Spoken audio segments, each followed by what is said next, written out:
B'Shem Hashem na'aseh v'natzliach, Shiur Torah, Bruchim Habayim. Thank you for coming. I don't think I'm live.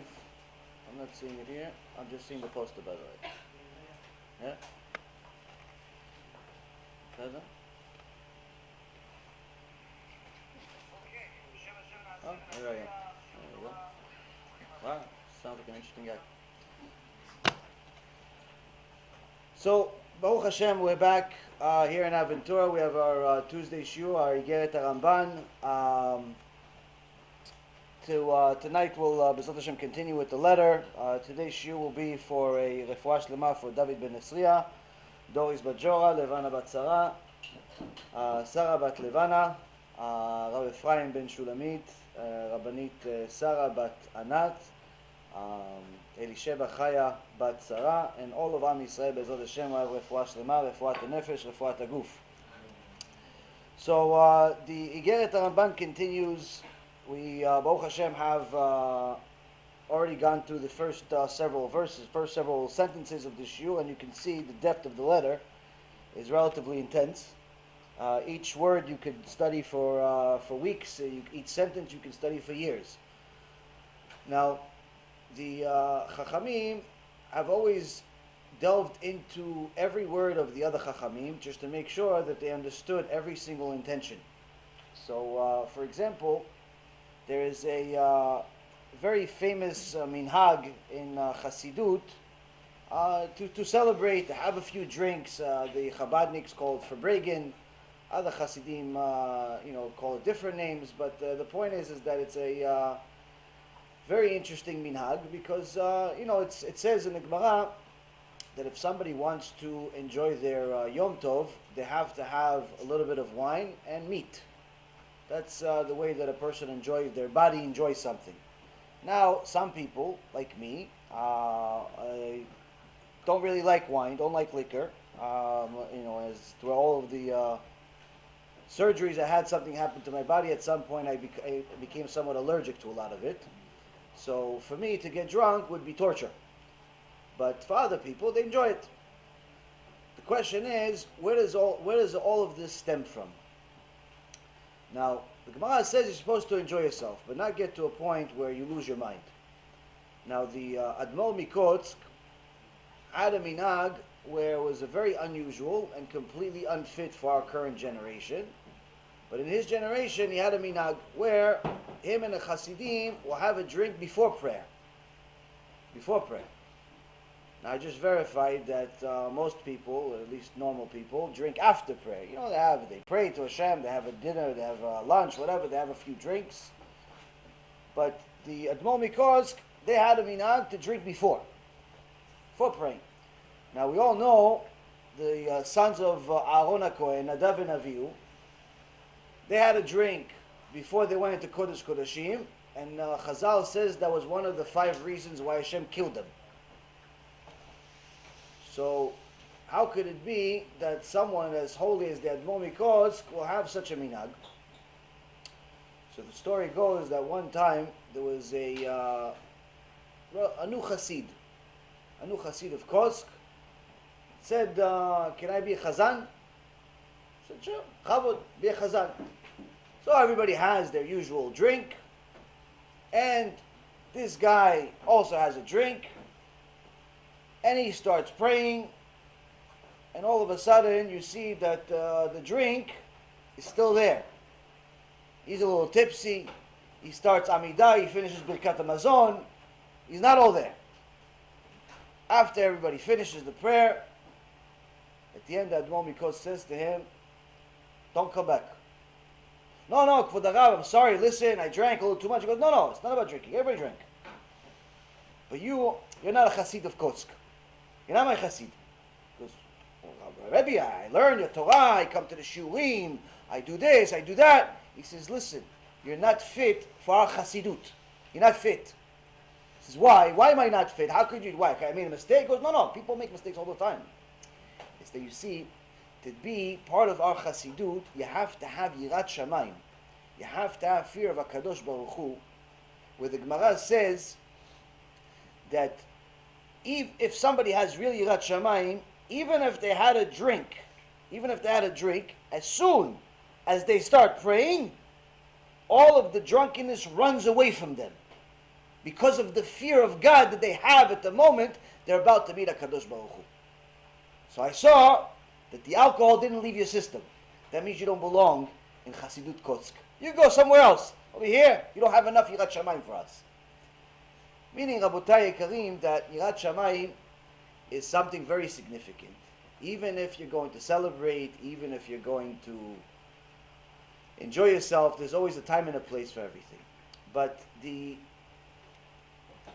Ramban, after he told us a little bit about how we should fear Kadosh Baruch Hu and stay away from anger, stay away from arrogance, he tells us a little bit about how you have to act towards every single person. You have to be speak benachat, be gentle with other people, meaning, as we explained, gentle in consideration to their neshamot, who they are, what they are, communicate to them in their level. Make sure that you save yourself from all types of anger. Make sure that you run away from anger under all costs, because once you have anger, all types of Gehinnom will control your life, both in this world and Hashem Yerachem, also in the next world.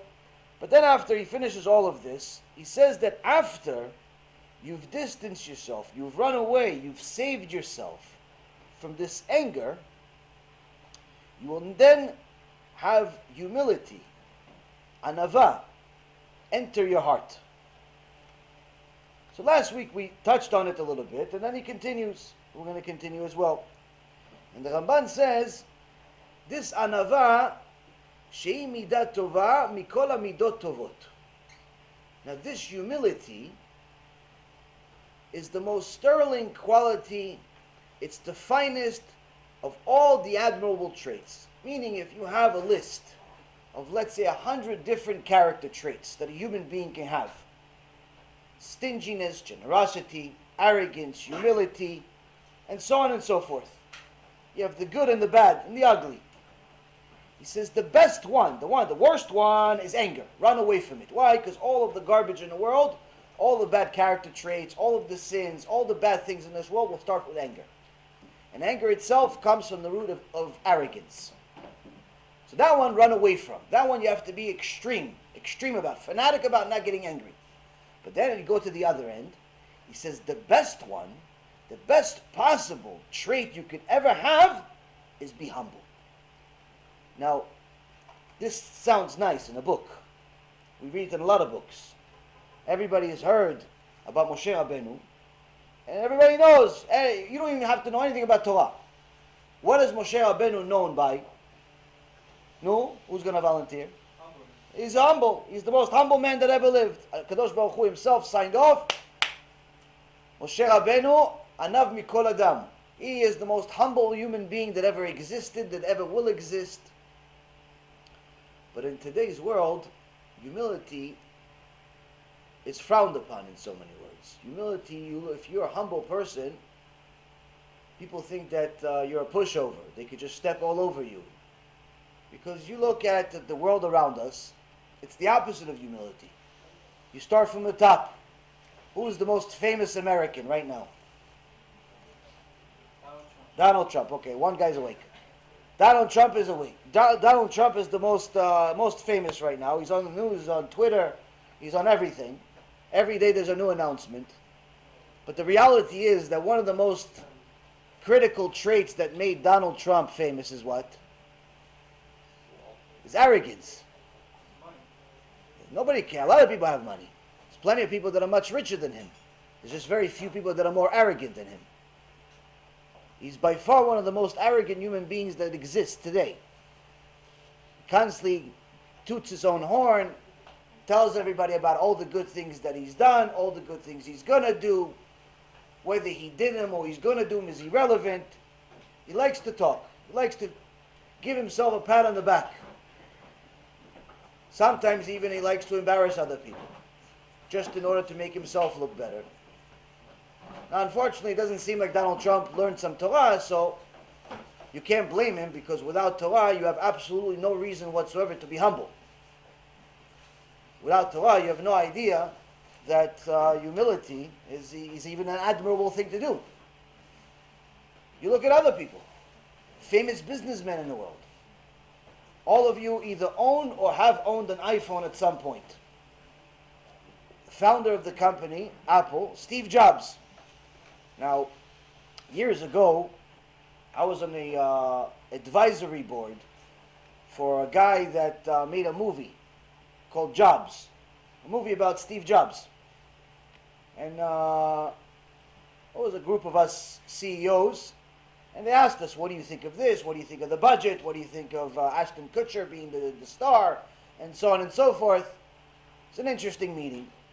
And the guy that was the producer spoke a lot about Steve Jobs, how special he was, how innovative he was, how inspiring he was, how much of a genius he was, and so on and so forth. But then he would say, he was a genius. No one could doubt that. He had a lot of innovative ideas, had a lot of brilliant things to do, and so on.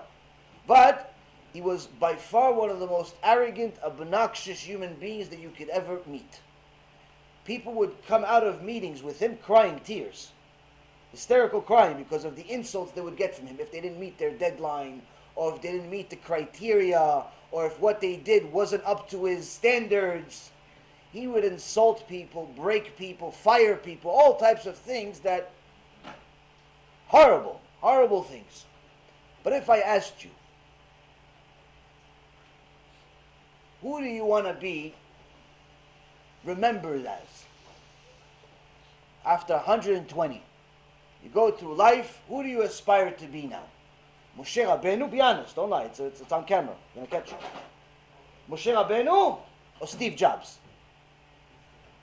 No, how many of you want to be MOSHE Rabbeinu?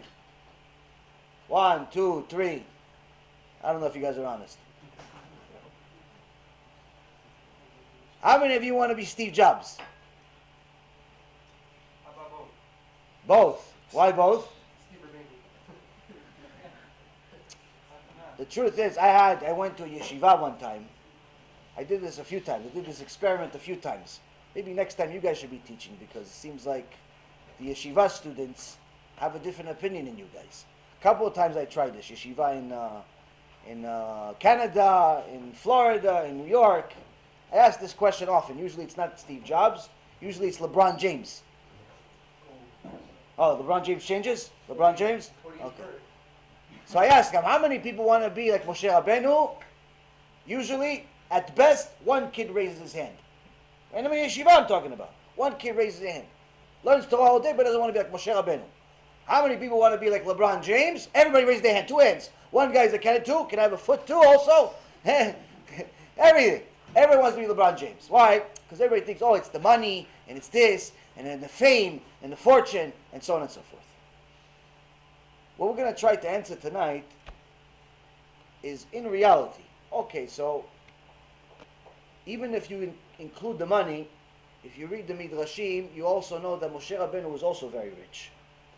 So wealth is not going to separate the two characters, whether it's Steve Jobs or it's LeBron James that calls himself GOAT, greatest of all time, and they had a whole big debate about it, if him and Michael Jordan are better. Some craziness. I don't know why somebody would say they're the greatest. If they're the greatest, other people should say it. But maybe he needs to learn the shiur also.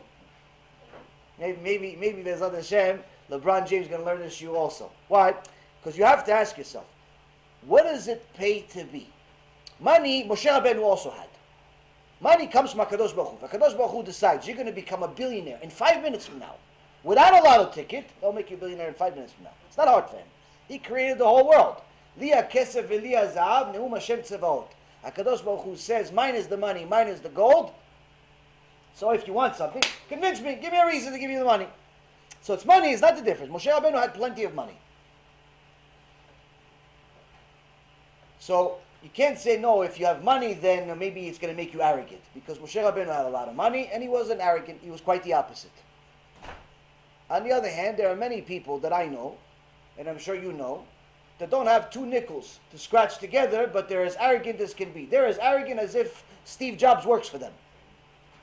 And LeBron James is cleaning their bathrooms. They don't have anything to show for it. Looks, they look like they just came out of some atomic bomb explosion. You know, money, you're not really sure if you should give them some change as soon as you see them. It's like, you need $1, buddy? You sure you're okay? You're not sure. They don't have any money. You don't have any money. They don't have any looks. Brain-wise, like 1 plus 1. You figured that out one yet? I mean, you're 35 now. 1 plus 1, you're good? Or you need a calculator. You don't have a brain. So you ask yourself, why are you arrogant? For what? They don't have an explanation of why, but they're extremely arrogant. There's one tipesh that goes on Facebook all the time. Baruch Hashem, until I blocked all of his profiles. He would make videos of his foolishness. Publicize all of his stupidity on the internet, things that happened with his ex-wife, things that happened, all types of silly things. And one time, somebody came to me and said, listen, this guy's, it's Chilul Hashem, it's desecration of Hashem, he's a religious guy, with a kippah, beard, everything, and he's doing all these silly things on the internet. So I tried reaching out to him privately. I'm like, listen, I know you have some problems, your wife, you're this, you're that, all these different things. I understand you're hot-headed a little bit, you're upset a little bit, I get it. But there's no need for the whole world to see it. There's no need for the whole world to see it. You're upset, okay, fine. Keep it to yourself. A few close friends if you need somebody. What do you get out of publicizing all your trash to the world? What do you get out of it? It's Chilul Hashem, it's desecration of Hashem. Why is it desecration of Hashem? Desecration of Hashem means that you're making the Torah and HaKadosh Baruch Hu look less than what it is. So if you are a Jew, doesn't matter if you're religious or not religious, you are a Jew, and you are doing something inappropriate in public, you are desecrating the name of Judaism in public, and by default, the name of God in public. You don't need to be a religious Jew. It's not like just the religious Jews that go to the casino, they're the only wicked ones. No, even if you're a regular average Jew, and your non-Jewish friends at work know that you drive on Shabbat and eat pork on Yom Kippur, guess what? That's Chilul Hashem. That's desecration of Hashem, and that's a very serious problem. So I told this guy, I'm like, listen, why don't you just keep this stuff private? If you need any help, you need any guidance, you need any advice, no problem here. No problem. The guy gives it to me on the head. Ooh, wow, like I just killed his mother. What a common curses. He made a whole video about me after. He made a video about me next. He starts saying this, and who you think you are, all types of wonderful compliments. Baruch Hashem. Good, it's good for my whole ramban. I need people giving compliments like that. So now, a person like this was telling me, oh, I studied in the yeshiva here, under rabbi here, and I know this rabbi here, and all, name droppers. You guys ever heard of that term, name droppers? People that tell you that they know all these people, but, it always happens that those people don't know them, though. They know those people, but they don't know them either. They name drop. He starts telling me all these rabbis' names, and the yeshivot, and this, and that. In reality, 99.9% of what he said was complete stupidity. Didn't make any sense. No significance whatsoever. No halachic, connection whatsoever. But his arrogance was so big, he couldn't see himself even. So sometimes you ask yourself, how could people that have nothing to show for it, be arrogant? Which shows that it's not that just good-looking people, rich people, smart people are arrogant. If you're arrogant, it's a character trait, it's a flawed character trait that it's irrelevant of the facts. It's completely disconnected from the fact. You don't need to be rich to be arrogant. The guy that's rich and arrogant, he was arrogant before he was rich. Just for something else. The guy that was all of a sudden invented something big, and he saw, wow, look, I did this. He was arrogant for something else before he invented it. It's a character trait. And today, unfortunately, we are in a society where people think that in order to succeed, you need to show your stuff. You need to show off. You need to be arrogant. You need to be one of these show-offs. And that's why, for example, people walk around with these giant watches. What, you have a problem with your eyes? Why do you need such a big watch? You don't even know how to tell the time. You use your phone anyway. Why do you need such a big watch? 9 out of 10 times it's fake, too. So why do you need this big fake watch? For what? Or they have these cars. I remember when I was young, I don't think it exists anymore. When I was young, this is probably before many of you guys were even born, they had these rims called spinners, where a guy would have a rim, a chrome rim, and then another rim on top of it spinning. So every time he would stop, the rim would continue spinning on his car. The funniest thing in the world is that the rims themselves, they cost a bunch, like $10,000 or something like that. The guy's car was $500, but the rims were $10,000. Why? Everybody's looking at it. They had a whole song about it and all types of nonsense. People want attention. Look at me, look at me. They'll rent a car. They'll go out of town because everybody at home knows they're homeless. They go out of town. They go out of town. They come to Florida and they rent a car for their life savings. They take $2,000-$3,000. They rent a Ferrari and they drive on Lincoln Drive 5,000 times. They have nothing to do. 5,000 times until they run out of gas. Then they have to call the tow truck because they don't have money for the gas either. So they go, just look at me, I'm driving a Lambo, I'm driving a Ferrari, I'm driving a this, I'm driving a that. People need to be looked at. People need to be shown off. They wear all these flashy clothes, do all these flashy things, publicize their nonsense on the internet.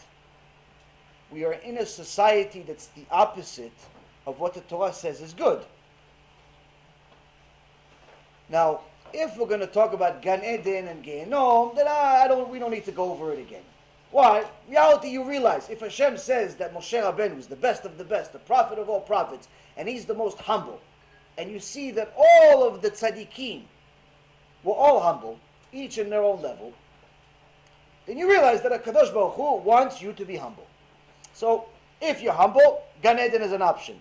If you're not humble, then obviously Gan Eden is not an option. But the question is, in this world,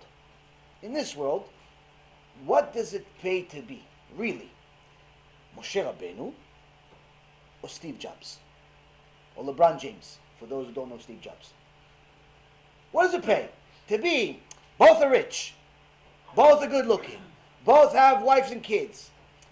Question is, what does it pay to be? The guy that shows off his muscles, he goes to the gym, 95 minutes in the gym, 90 minutes out of the 95, he's flexing his muscles in front of the mirror, just to make sure in case somebody's looking. He's flexing. He didn't lift a single weight, but he's flexing because he worked out last year. That guy ought to be MOSHE Rabbeinu, that even if he wants to work out, he works out at home, nobody sees. Even if he's built and he's jacked and he's fit and everything else, you can't tell because he wears big clothes.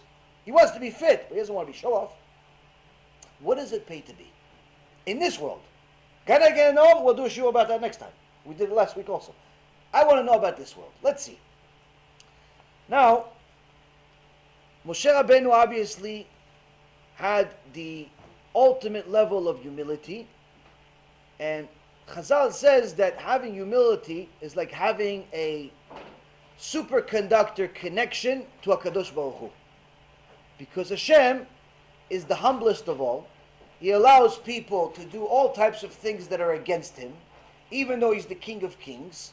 People curse him, people say I don't believe in him, people go against him, and he sits there quiet and patient and gives us another day to do tshuva, another week to do tshuva, another year to do tshuva, even though this year instead of doing tshuva, they made a website against them, even though this year instead of doing mitzvot, they actually helped the goyim, go against the Jews, and so on and so forth. People do a lot of things against Hashem, but Hashem sits quietly and patiently and lets people have another chance, another chance, another chance. If I was God, the world would be destroyed every day.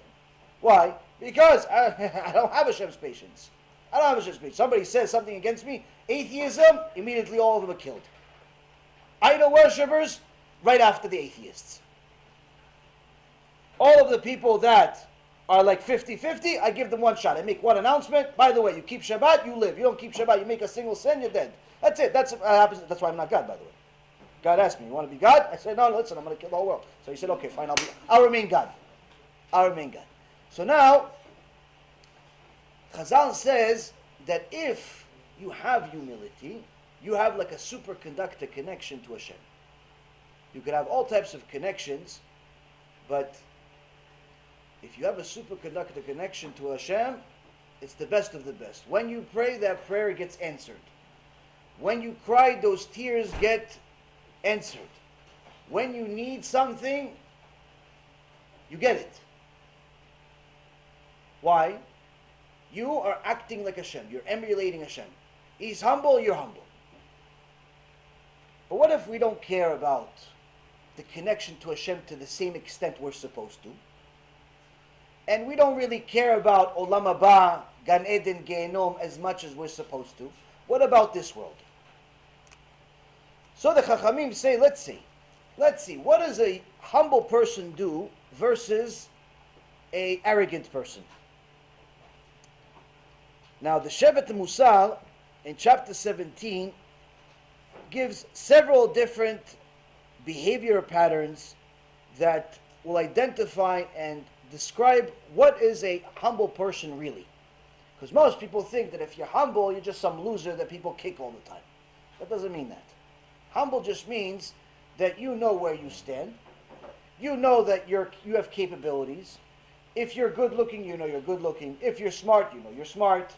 If you are rich, you know you're rich. You're not denying the truth. But you know that all of what you have that's of any value is only because of HaKadosh Baruch Hu, and you use all of those things to connect to HaKadosh Baruch Hu. If you're rich, that means that you know that you have a bigger responsibility to publicize Torah. A regular person has to give maaser. 10% of their money they have to donate to show Hashem, listen, you gave me 100%, I'm going to donate 10% of my income to publicize Torah. Someone that wants to be extra righteous, the Gemara in Masechet Kiddushin says, should give chomesh, should give 20%. 20%. But someone that's rich, someone that makes millions and millions of dollars, there's no limit. In fact, you should give as much as necessary.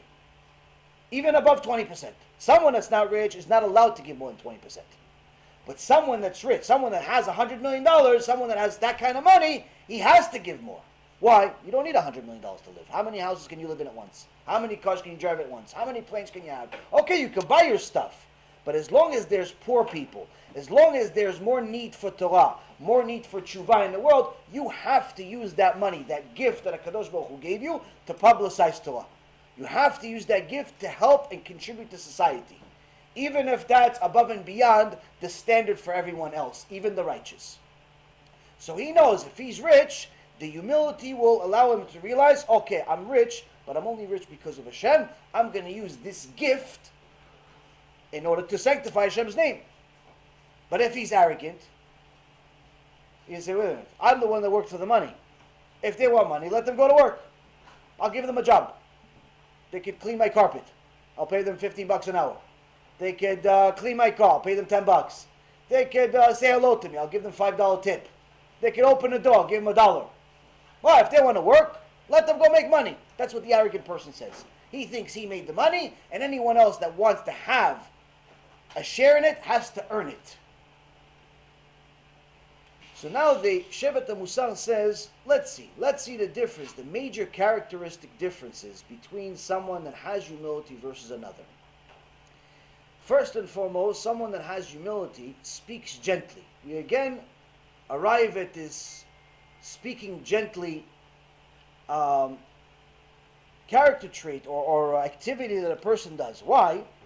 So the Shevet HaMussar says that a humble man speaks gently even to people that depend on him, meaning family members, employees, poor people, and he treats all men and women with equal respect and honesty. Now, when you say speaking gently, what do you guys think of? Give me an example of somebody that you know that speaks gently. Now, most people, if they're going to say speaks gently, usually they're not going to put me in that definition. Why? I have a little bit of a loud voice. Sometimes seem aggressive. So they're not going to describe it. But they're going to describe maybe one of the old tzaddikim that speaks really low, says, yes, how are you? And has a nice voice. He speaks gently.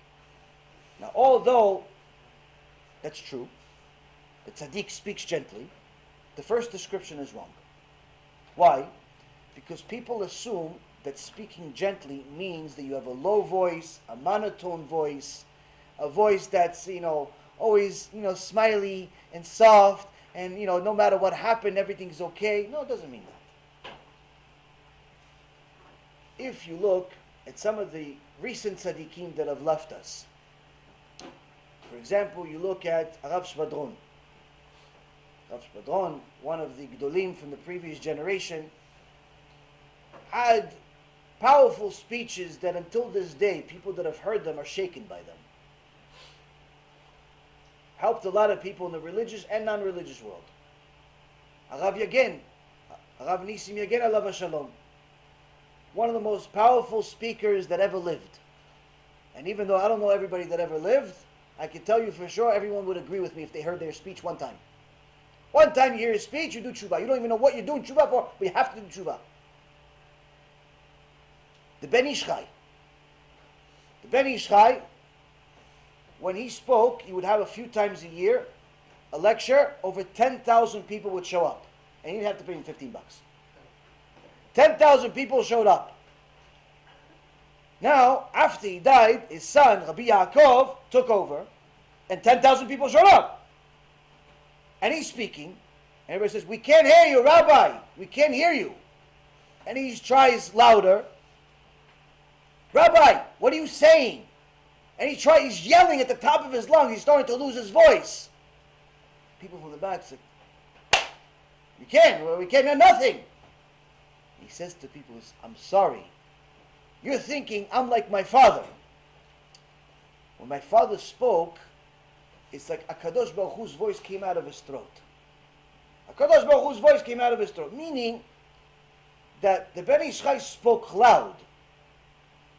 So what, are you going to say that the Ben Ish Chai, Arav Spadron, Arav Nisim again, were not gentle souls, were not lovers of Am Yisrael? All they did is love Am Yisrael.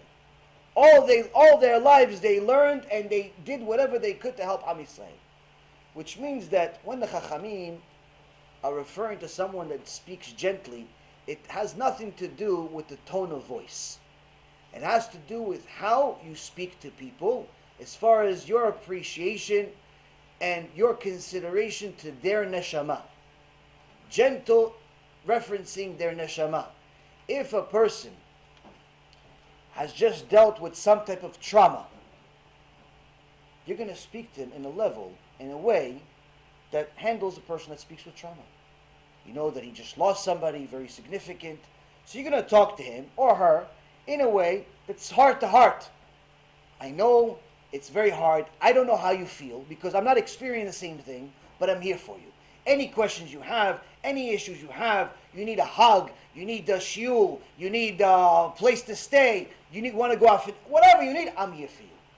Now that tone of voice doesn't really make a difference. Why? Because the person that listens to those few words says, "Oh, this person cares.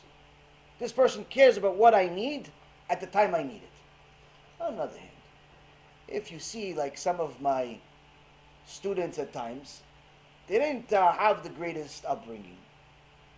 So I have a guy in New York, I think he's in New York, maybe Jersey, and the guy is serious former gangster. Now, if I talk to him in a, "Hey, how are you? What's going on? How's everything, tzaddik?" You know, he's going to say to me, he goes, "Rabbi, what's wrong with you? You okay? What's wrong with you?" But if he has a problem, and I talk to him like I'm talking to you, guess what? Things happen. Why? Because that's what his neshama talks to. That's what it connects to. Meaning you have to talk to people in their level. You have to communicate to them in a certain way. If it's a woman, you speak to her a certain way. You know that she's typically more emotional. If it's a man, you speak to them in a different way. Sometimes they're more closed. They have a more difficult time opening up. If it's a child, you speak to them in a certain way. You know that the child is still, everything is new to them. You speak to them in that way. And so on and so forth. Meaning gentle is referring to gentle in referencing to their soul. You're considering how their soul is going to accept what you're going to say. You're taking them into consideration and not necessarily yourself. So now, if somebody is humble, before he starts talking, before she starts talking to anybody, that's going to be the first consideration. It's not, what am I going to say to him when he gets home? It's, how am I going to say it? It's not, what am I going to say to her as soon as she arrives?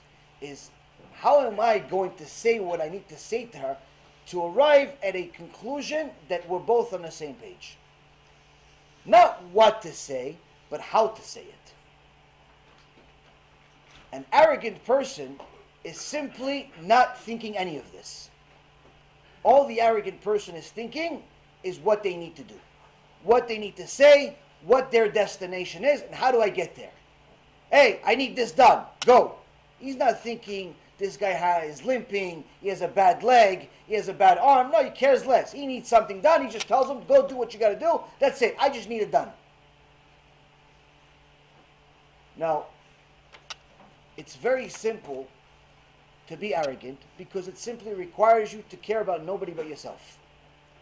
But if you want to have a chance of being humble, you have to start thinking about how are they going to take what I'm going to say to them. It's important. That's why I want to tell them what I want to tell them. But how are they going to take it? How could I give it to them the information that's difficult in a way that they'll accept it without getting the wrong message, without misunderstanding me, without being offended for the wrong reason? Now this has a lot to do with how we communicate with the most important people in our life. Sometimes you want to tell your parents something that's not really comfortable. For example, your parents want you to go somewhere with them. They want you to go, I don't know, to a movie. They want you to go to a movie, Hashem Yirachem. Now you're doing Teshuva, and you heard the rabbi say, you go to a movie, put your question mark next to Olam Haba. Why? You're going to see things in that movie. Most likely there's going to be some things that you're not allowed to see. Because if there's nothing that you're not allowed to see, what's the point of the movie now? If it's not allowed to see, even the commercials already almost nudity. So the movie, now your parents want you to go to a movie. Why? They want to go see a movie. Their whole life they watch movies. You watch movies, but now you start to do Teshuva. Now you start put tefillin on. Now you say Ashrei Yoshev Betecha. Now you put a kippah on. You look a little tzaddik. Now you're tzaddikah. You change your clothes. You actually started putting on clothes instead of walking around half naked. You know, now you want to be a little tzaddikah, a little tzaddik. But your parents want you to go back to your past from 2, 3, 4, 5, 6 months ago. Now, if we tell them this, hey, Ima, Abba, listen, I'm doing Teshuva. I can't go. Guess what? It's not going to hold so well. It's not going to work out so well. Why? First and foremost, they say, wait a minute. You realize that we used to change your diapers, right? You realize you're a nothing. You realize you live under our roof. You realize that I'll decide if you go to a movie or not.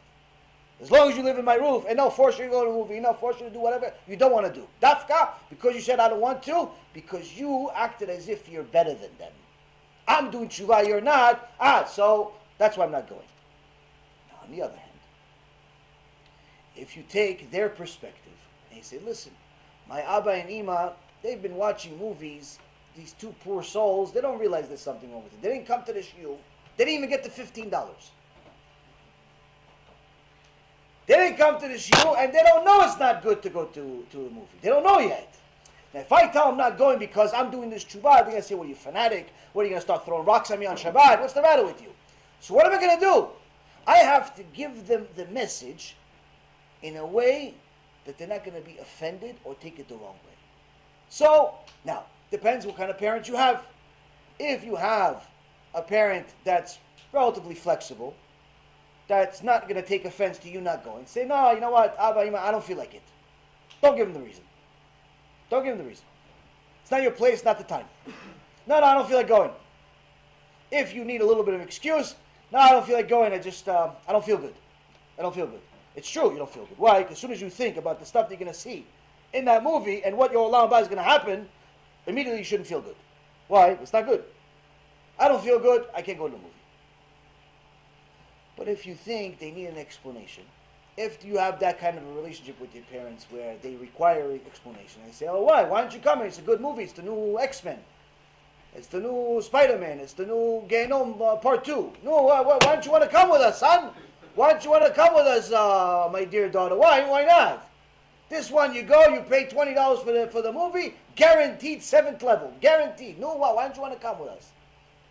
So you're going to say to them, honestly, Ima, honestly, Abba, I'm trying to get closer to Hashem. It makes me feel good. It makes me feel good to be closer to Hashem. And every time I see those things, like immodesty, it affects me. Every time I'm reminded of, the stuff I used to do, it hurts what I'm trying to do. And I feel, right now, I know you're not keeping Shabbat, you're not doing anything. I'm not telling you what you do. I'm just saying what I'm doing right now. I go to Shiur, I learn Torah, I eat, I drink, but I connect to HaKadosh Baruch Hu is the main thing. It makes me feel good, Iman. It makes me feel good, Abba. It makes me feel good. You don't have to do anything. I'm not telling you what to do. I'm not judge, not jury. I'm just telling you it makes me feel good. And any time I'm brought back to the other things to see the rest, it just negates all this hard work that I'm doing. So I just don't feel like it's good for me. I'm not going to have fun. I go if it's, I don't know, if it's going to make a difference to you, but I'm not going to have fun. It's not fun for me anymore.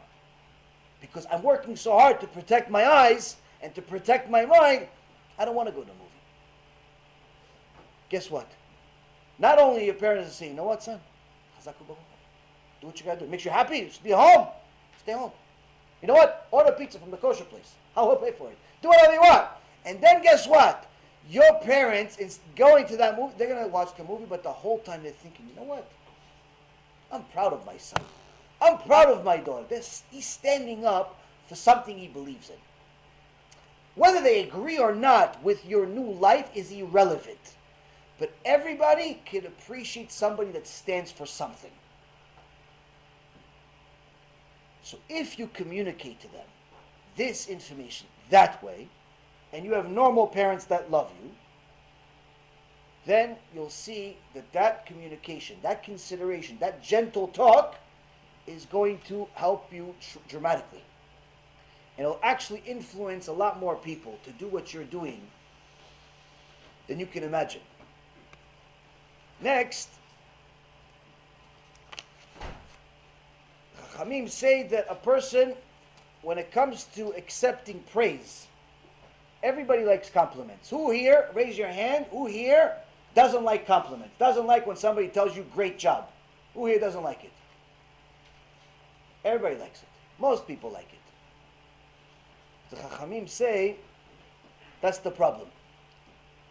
The Shevet MUSSAR says if you like compliments, it's not good for your neshama. Why? Now, when a person is trying to attain a humility, any time that people compliment them, they have to do an immediate evaluation. What am I getting complimented for? If somebody says, oh wow, you look good, is that really something that I did? Did I create myself? Or did Hashem mold me into the way I am? So why am I proud of myself for looking good? Did I do it? No. So what should I say? Baruch Hashem. I'm not saying, no, don't compliment me, start hating people that compliment you. But recognize, wait a minute, if I look good, if I have certain things that I didn't make myself, then instead of saying, oh yeah, thank you, say Baruch Hashem. Why? Thank God. Thank God I look good. Thank God I feel good. Thank God I have such and such. Recognize where you got it from. But anytime people give you respect, give you honor, give you praise for things that you really don't deserve, something you didn't really do, something that you don't even really have, this should make you feel uncomfortable. This, your neshama naturally should reject it. Why? Because you know it's a lie. They're giving you a compliment for doing a job you didn't even do. Somebody else did it, but you don't know who. You know, sometimes it says, oh wow, great job everybody, great job. You guys, we met the deadline. You know that you have nothing to do with the deadline. You didn't do anything. Great job, you got 100 on the test. You know, you passed the test by luck. The fact that you got 100 is a miracle of its own. To be proud of that, for what? You didn't do anything. So accepting praise has conditions, but in generally, if a person wants to attain the level of humility, then that praise should immediately make the person think. If the praise is undeserved, then the person should immediately tell the people, no, I didn't do it. Somebody else did it. You should say the truth. Don't accept the praise that you don't deserve. Somebody comes in, says, wow, you have a nice setup here. Good job. And you didn't do anything. You just arrived also. No, it wasn't me. Somebody else did it. Why? Don't take things that are not yours. Even if nobody else cares about the respect or the honor or the praise, it doesn't matter. It's not for you to take. It's not for you to take. It's not for you to accept things, that you don't deserve. Like, for example, in this generation, they have a systematic way to make the new kids into losers. Why? They give them participation trophies. You guys ever heard of this stuff? These kids, they put them into the little league of some sport, and it doesn't matter. Look, in the old days, when I was a kid, if you were in a sport, you were in a competition, in order to get a trophy, you had to get one of three places: first, second, or third. If you didn't get first, second, or third, you might as well be last because you got nothing. Today, if you participate, you get a trophy. So everyone, first place, last place, everybody goes home with a trophy. Why? We don't want to offend the little kids. What offend them? You're creating losers. If I know that whether I get last place or first place, I'm going to get a trophy, why should I try? I'm going to get a trophy anyway. If all I'm doing is for the trophy, to put it on some library that I'm not getting, just to collect dust. If I'm doing all of it for some trophy, why should I try? Why should I run faster? Why should I do more? Why? If I'm going to get a trophy anyway, why? It's bigger? Who cares? So imagine having a house, you're 30, 40 years old, and your kids see your, wow, Abba, Ima, look at all these trophies. Wow, you participated in the contest to collect tomatoes. You could have participated in a football camp. You participated in a contest of reading. You participated in a lot of stuff. Which one did you win? You won all of them? No, I participated. You imagine the level of embarrassment that you're going to have in front of your kids? You participated. Well, participate. You want a cookie? You participate. It's like people that used to work for me. It's like, I would rebuke them for doing something bad. It's like, yeah, but I came in on time today. What do you want, a cookie for coming in on time? I pay you to come on time. What do you think, I pay you to come late? You don't get rewarded for doing what you're supposed to do. One time somebody came to the Stipler Gaon. And he says to him, wow, Kvod Harav, amazing. I saw how much you learn and how you, nobody, everything was going on. People were talking, people were arguing in the Bet Midrash, and you are unbelievable. You just focus on your Gemara. Mamash chazaku baruch harav. The Stipler looks at him like he has 5 heads. He goes, are you going to compliment me for praying too? That's what I'm supposed to do. What are you giving me? This is what you're supposed to do. What are you giving me a compliment for? What do you think? Every time something moves, I'm going to be distracted? You're supposed to not be distracted. You're supposed to be in your Torah when you're learning, when you're doing whatever it is you're doing, 100% focus. If not, why are you doing it? You're supposed to show up on time. You don't get rewarded for being on time. You don't get rewarded for just doing what you're supposed to do in life. Or like some, husbands or wives said, yeah, but I cooked for you last week, but I bought you a present last year. Yes. And? You're supposed to buy a present. You're supposed to cook. These are things you're supposed to do. Don't look for praise for the things you're supposed to do. I'm not saying accept the fact that people are underappreciative or be underappreciative yourself, but don't go looking for it. When a person looks for praise constantly, they're going to be a very, very miserable person, because unfortunately the world is never going to give you enough praise. No one is ever going to recognize you for all the good things that you do. And even if they recognize you, they won't recognize you enough, at least not enough to your likings. The things that you do get recognized for are things you don't want to be recognized for. It's like sometimes people tell me, listen, I watched your shiur, it was 3 hours and 12 minutes. On the second hour and 12 minutes, you said the word a instead of and. Did you notice that? I said, I don't know, in 3 hours, I say somewhere in the neighborhood of 35,000 words. It's possible that I said a instead of and. It's possible that I make a mistake. I'm human after all. But my question is to you, is that out of 3 hours, that's all you remember? That I made a mistake in one word? What about the other 3 hours? What about the other 35,000 words?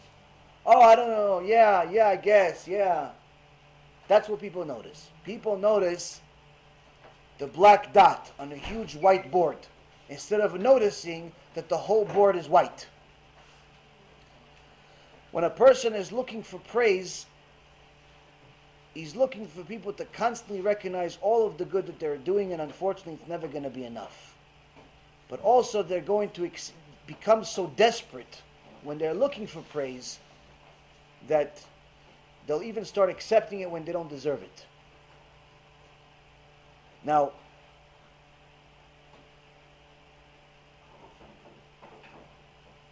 when a person achieves something meaningful, Abat Israel decides, you know what, I'm going to do the opposite of what all my friends are doing. I'm going to become modest. I'm going to start wearing dresses. I'm going to start wearing dresses that are loose and not these little pencil dresses that make you look like a pencil. I'm going to actually start looking like Abat Israel. I'm going to cover my arms. I'm going to cover my elbows. I'm going to cover my legs. Not like these fake religious people that wear the skirt right at the knee line. As soon as they sit, it's as if they have no skirt. No, I'm going to cover my body like Abat Israel. I'm going to cover my body like a queen. Like Hashem's daughter, King of Kings, he has daughters. I'm one of them. I'm going to treat myself like this. Now, all my friends are walking around as if they're going to the shower. You know, people walk around today as if they're always ready to go shower. If they go shower, they don't have to change much. Nothing. In my generation, we called it underwear.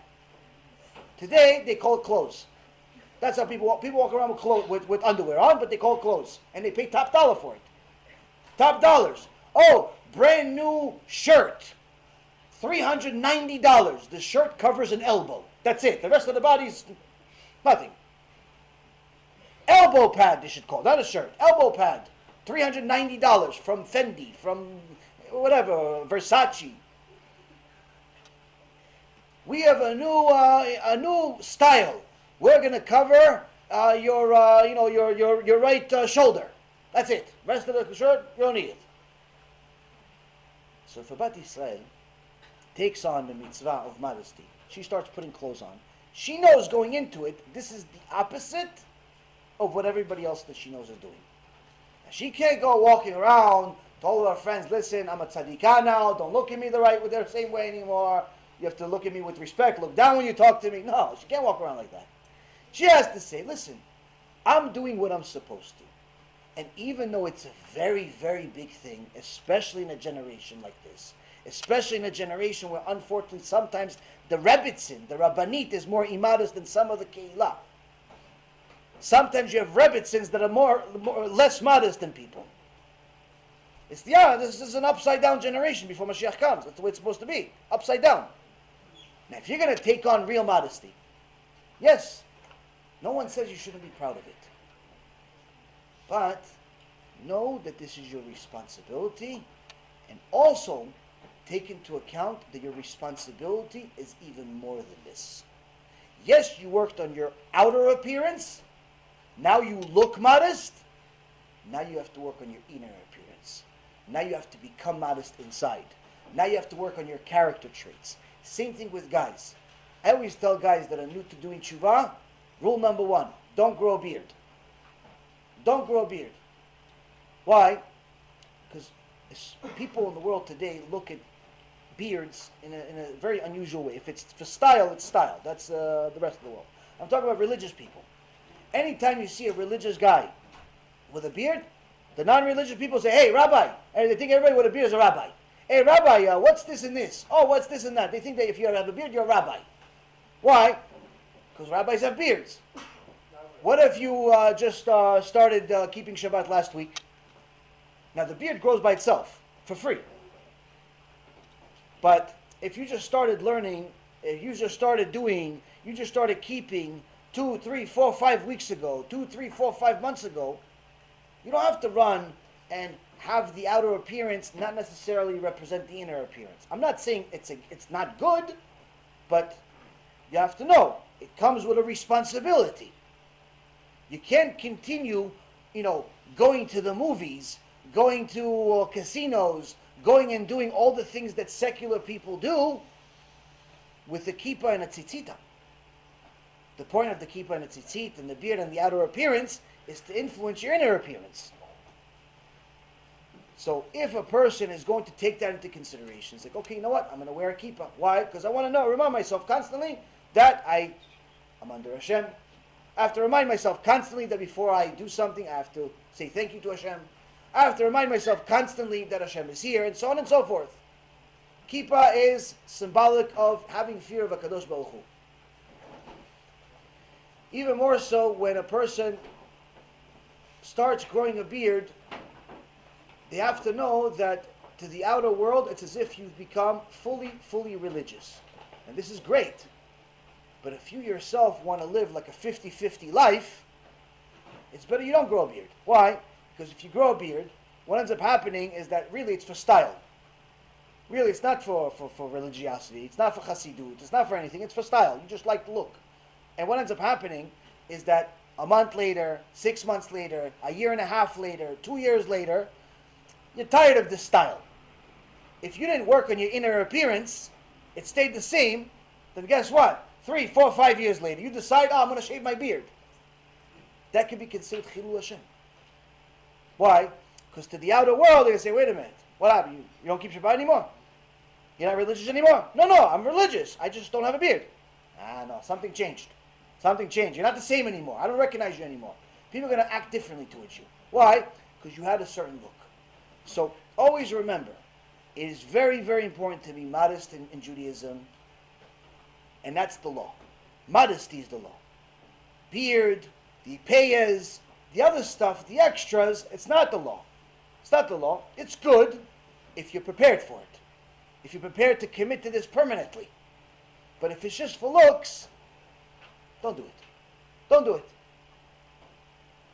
Now, if you decided to do all of this, then remember that even if everybody says, every time they see you, hey, tzaddik, how are you? Everybody starts calling you a tzaddik. You started keeping Shabbat 3 months ago, but automatically, you're MOSHE Rabbeinu because you're the only one in the community that keeps Shabbat. Now, when they say tzaddik, don't tell them, no, I'm not tzaddik, because that just sounds weird. Say to yourself, alvai. What's alvai? I wish. I wish. Why? Because that's what you're aspiring to become. You're aspiring to become tzaddik. Now, any of you ever see some guys that go to shul, they pray, and when they pray, that's like almost like they're dancing. You know, they're moving like this, and like, you know, they're like doing like almost like they're about to do a few flips. See those guys dancing, you know, in the shuls? People think that if you're really religious, that's how you look. You're moving, and a guy is like this, and he starts talking like as if he's talking to Hashem Mount Sinai. And he starts all pantomime all of a sudden. That doesn't make you religious. That's a show. In fact, most likely you're not even praying. Why? We have to learn from the tzaddikim themselves. What did the tzaddikim themselves do? One of the admirim one time had Rabbi Yisrael Misalant visit him. Now all the Hasidim, they follow the Admor, they follow their Rebbe everywhere. Doesn't matter what he does. He eats a certain way, they eat a certain way. He breathes a certain way, they breathe a certain way. He goes somewhere, they follow him. Like Mamash, the Rebbe to the Hasidim is everything. Right? Obviously, as a Hashem. But point is, real Hasidim, they value their Rebbes.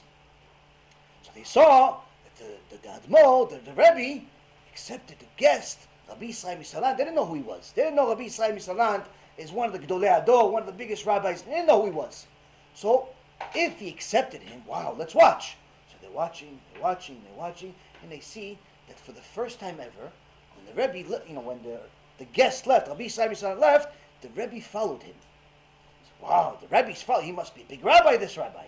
So they followed him. And they saw the little guy go into the shul. So everybody was so excited. Wow, if the Rebbe followed this rabbi, maybe he's the Rebbe, maybe he's this, maybe he's... So they're all following, and they see, he got to the shul. So they're excited to see Rabbi Yisrael Misalant pray. And they're thinking, we're going to see this guy probably doing flips. We're probably going to see this guy talk to Hashem. There's going to be a bat call coming from Shamayim, some type of heavenly voice. Something's going to happen. Prayer starts. And all of the Hasidim are terribly disappointed. Why? He doesn't move.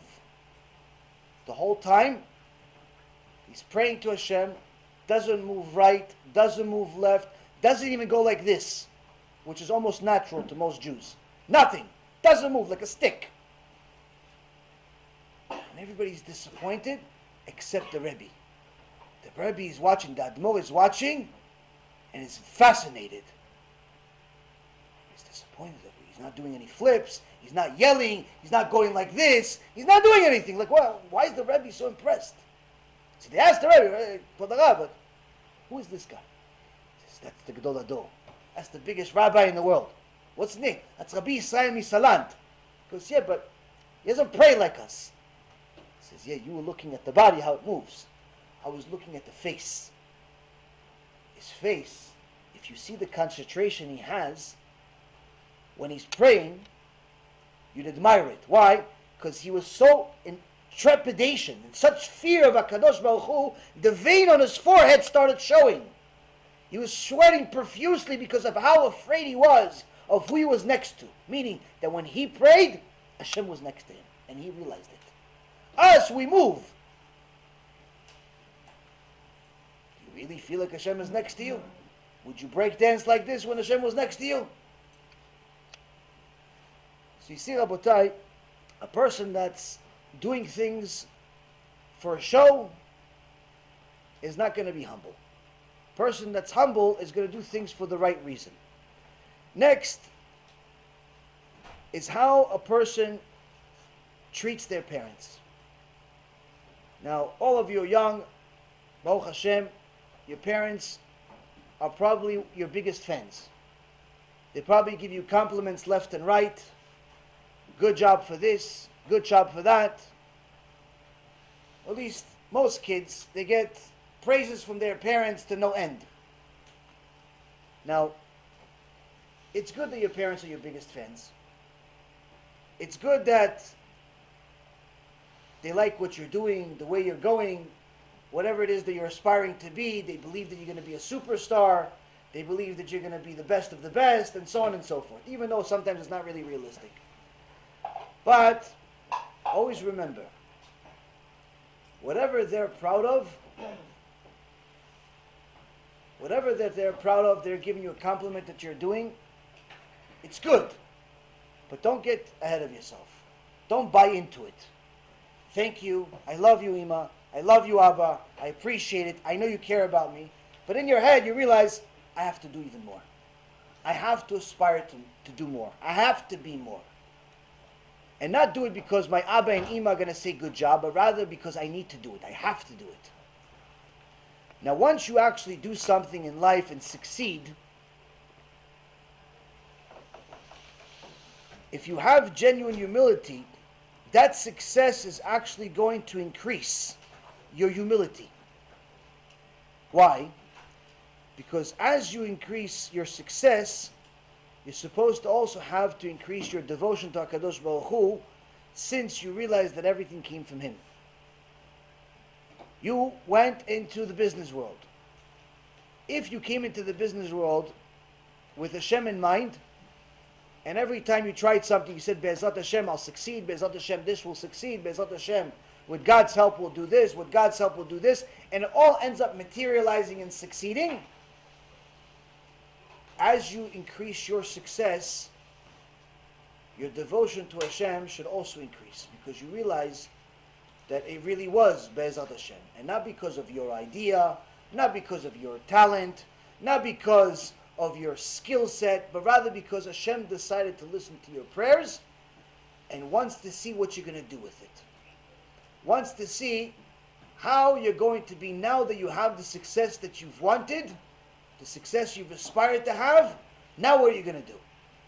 Now, people like MOSHE Rabbeinu saw themselves as literally that none of his success was due to him. Everything was due to Hashem. Whereas people like Steve Jobs did not even believe in God. Steve Jobs was an atheist. So no matter how many billions he made, he was convinced he was the one that made it. Now, there's a pasuk in the Torah that says, Ga'avat Adam tashpilenu. HaKadosh Baruch Hu punishes measure for measure.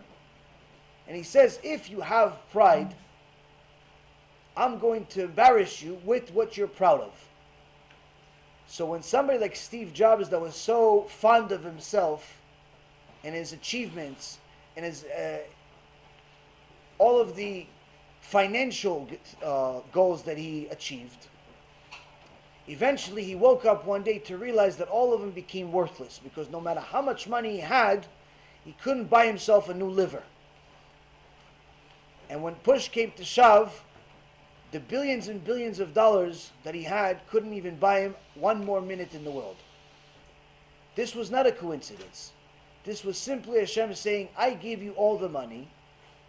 This should have at least reminded you that there's something bigger than you, because even your success was not normal. Instead of recognizing the one who gave you everything, instead of recognizing the hand that feeds you, you actually gave yourself more recognition. So, I'll use that success to prove to you that it's all mine anyway. And that's what ended up happening to people like him. Same thing with Stephen Hawking's. Same thing with many other people like this. Is that their end is very, very terrible, very embarrassing, and really many people that know them personally don't say very nice things about them. Yes, the viewers, the users, the customers can say, nice things. You can write a nice bio. Oh, he had the iPhone and the iPad and the i this and the i that. That's all fantastic. But the people around him, they don't have much to say. Nothing good, at least. You read any of the books about him, you watch any of the movies about him, doesn't have a very good description. Doesn't have a very good rapport with people. And that's part of the reason for that, is the way that they respond to success. Now the next thing is making amends. If a person is trying to attain humility, if he's trying to, or she's trying to get to a level of closeness with HaKadosh Baruch Hu, then they're going to start making amends, meaning that if you have, or when a person has, any type of argument with another person, a humble person is going to do everything in their power to make peace. Now, what if it's not your fault? What if she did something to you, and really you're right? What if he did something to you, and really you're right, he's wrong? What do you do then? If you have humility, you say, I'm sorry anyway. You're sorry when you're wrong, you're sorry when you're right. Why? Because you know that at the end of it all, what does Hashem really want? He wants us to have peace. He wants us to have unity. He wants us to get to a higher, better level together, not alone. So yes, she's wrong for doing X, Y, Z. He's wrong for doing this and that. But at the end of it all, does it really matter? Does it really matter? Are you really, is this what you're going to be proud of 20 years from now, that you won the argument and they finally came down to you with on all fours and begged you for forgiveness? I always tell guys, you could be happy or you could be right. Now if you're happy, that means that you're going to say I'm sorry to your wife constantly. Whether you're right or wrong, you're going to say I'm sorry, by default. If you're right, most likely you'll be divorced. Why? Yeah, you won every argument. But eventually she said, yes, yeah, you're right. But I'm looking for somebody that's wrong. You're right about everything that you say, but it doesn't really make a difference. Why? Because I don't like it. If you want to have a successful marriage, a successful relationship, sorry has to become like a familiar to you, like your own name. Stop looking to be right about everything. Look for peace. Look for some type of relationship where you could just move forward. Move beyond the winning. I won the argument. I was right. She was wrong. Move beyond that. It doesn't really matter. 99.9% of all arguments are completely meaningless anyway. And the reality is, if that other person cares about you as much as you care about them, they also don't care about whether you're right or wrong. But they have ego, and they don't want to admit that they're wrong. So you say you're wrong, even though you're not. And you know what's going to happen? You say, you know what? I'm sorry for doing such and such. Immediately they melt. You say I'm sorry to people, if they're normal, they melt. Oh, no, you know what? I'm sorry. All of a sudden they're apologetic. All of a sudden they say, no, I'm wrong. Yeah, but for 2 weeks you didn't want to talk to me because you said I was wrong. No, it's not really because of that. No, all of a sudden you're best friends. All of a sudden it's like nothing happened. So why waste the 2 weeks of fighting? Why waste the whole 2 weeks of not talking to each other? If you want to have a successful marriage, guys, you want to have a successful marriage, women, you have to make sure that sorry becomes like a very normal to you. Sorry for everything. Don't ever go to sleep with anger. Don't ever go to sleep with a fight. You want to have a successful marriage? Never ever go to sleep until you've resolved the argument.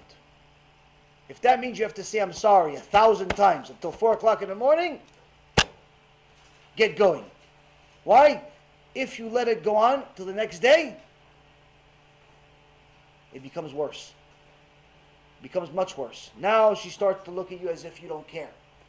Now she starts to look at you as if you're this and as if you're that. And she starts having all these different thoughts. Same thing for vice versa. Whether you're right or wrong is irrelevant 99% of the time. The question is, do you want to move past this point, or do you want to continue being brogez, we call it in Hebrew, in a fight? So when a person wants to attain humility, they're going to constantly chase peace, like Aaron HaKohen. Aaron HaKohen, he chased peace to such an extent that as soon as he heard that two people argued, he'd go there. He'd go to one guy, say, oh, listen, you fought with Reuven? Yeah. But he just told me he feels terrible about it. He feels horrible about what happened. Oh, you spoke to Reuven? He feels terrible. He feels horrible about what happened. He didn't look like he felt horrible. The guy's confused. Really? He felt horrible? It was just 2 hours ago. No. He feels horrible. He starts telling him that Reuven told him he feels terrible. Wow. You know what? I kind of feel bad too. All of a sudden, Shimon also feels bad. So he goes now, Aaron HaKohen runs to Reuven. Reuven, you heard about Shimon? He's crying all day because of this. He feels terrible about what happened. Really? He didn't look like he felt terrible. He starts making up this whole thing. He feels terrible. Eventually, they both feel terrible about what they did to the other guy. They get together. They hug. They kiss. Oh, thank you. But they realize, wait a minute. You didn't feel it? Who cares? They realized the whole thing was a setup. But at that point, we already hugged. We already kissed. We already made peace. Who cares? Who cares about the fight? Who cares about who was right? Peace is much more valuable. A person that wants to attain humility has to chase peace constantly with everybody that they possibly can. Now, there are certain people that you're not allowed to make peace with. As a pasuk in the Torah says, En shalom Hashem amar l'reshaim. There's no peace with wicked people. Now, according to the Torah, someone that does not follow mitzvot is considered wicked. The question is, under what circumstances is he not following the mitzvot? Now, in last week's Parashat Korach, you see that MOSHE Rabbeinu gets into a heated debate with Korach and all of his followers. Immediately, MOSHE Rabbeinu, after having this huge argument, Korach is trying to kill him, trying to take the position. MOSHE Rabbeinu says, okay, tomorrow each one of us is going to bring a sacrifice to Hashem. Whoever Hashem accepts their sacrifice, everyone will know that Hashem chose this person.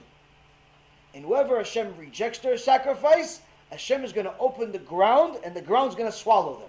Meaning, it's not going to be up for a debate. No one's going to doubt, oh, maybe he accepted this one or he didn't accept that one. Maybe he did something wrong. Maybe he didn't do it the right way. No. It's going to be obvious in front of everyone.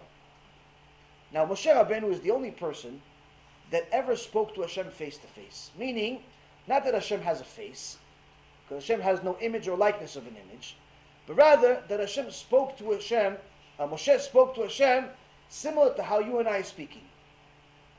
No preparation, No, he didn't have to go. All of the other prophets would have to either go to sleep or meditate or going into some type of trance, like an epilepsy. They weren't awake.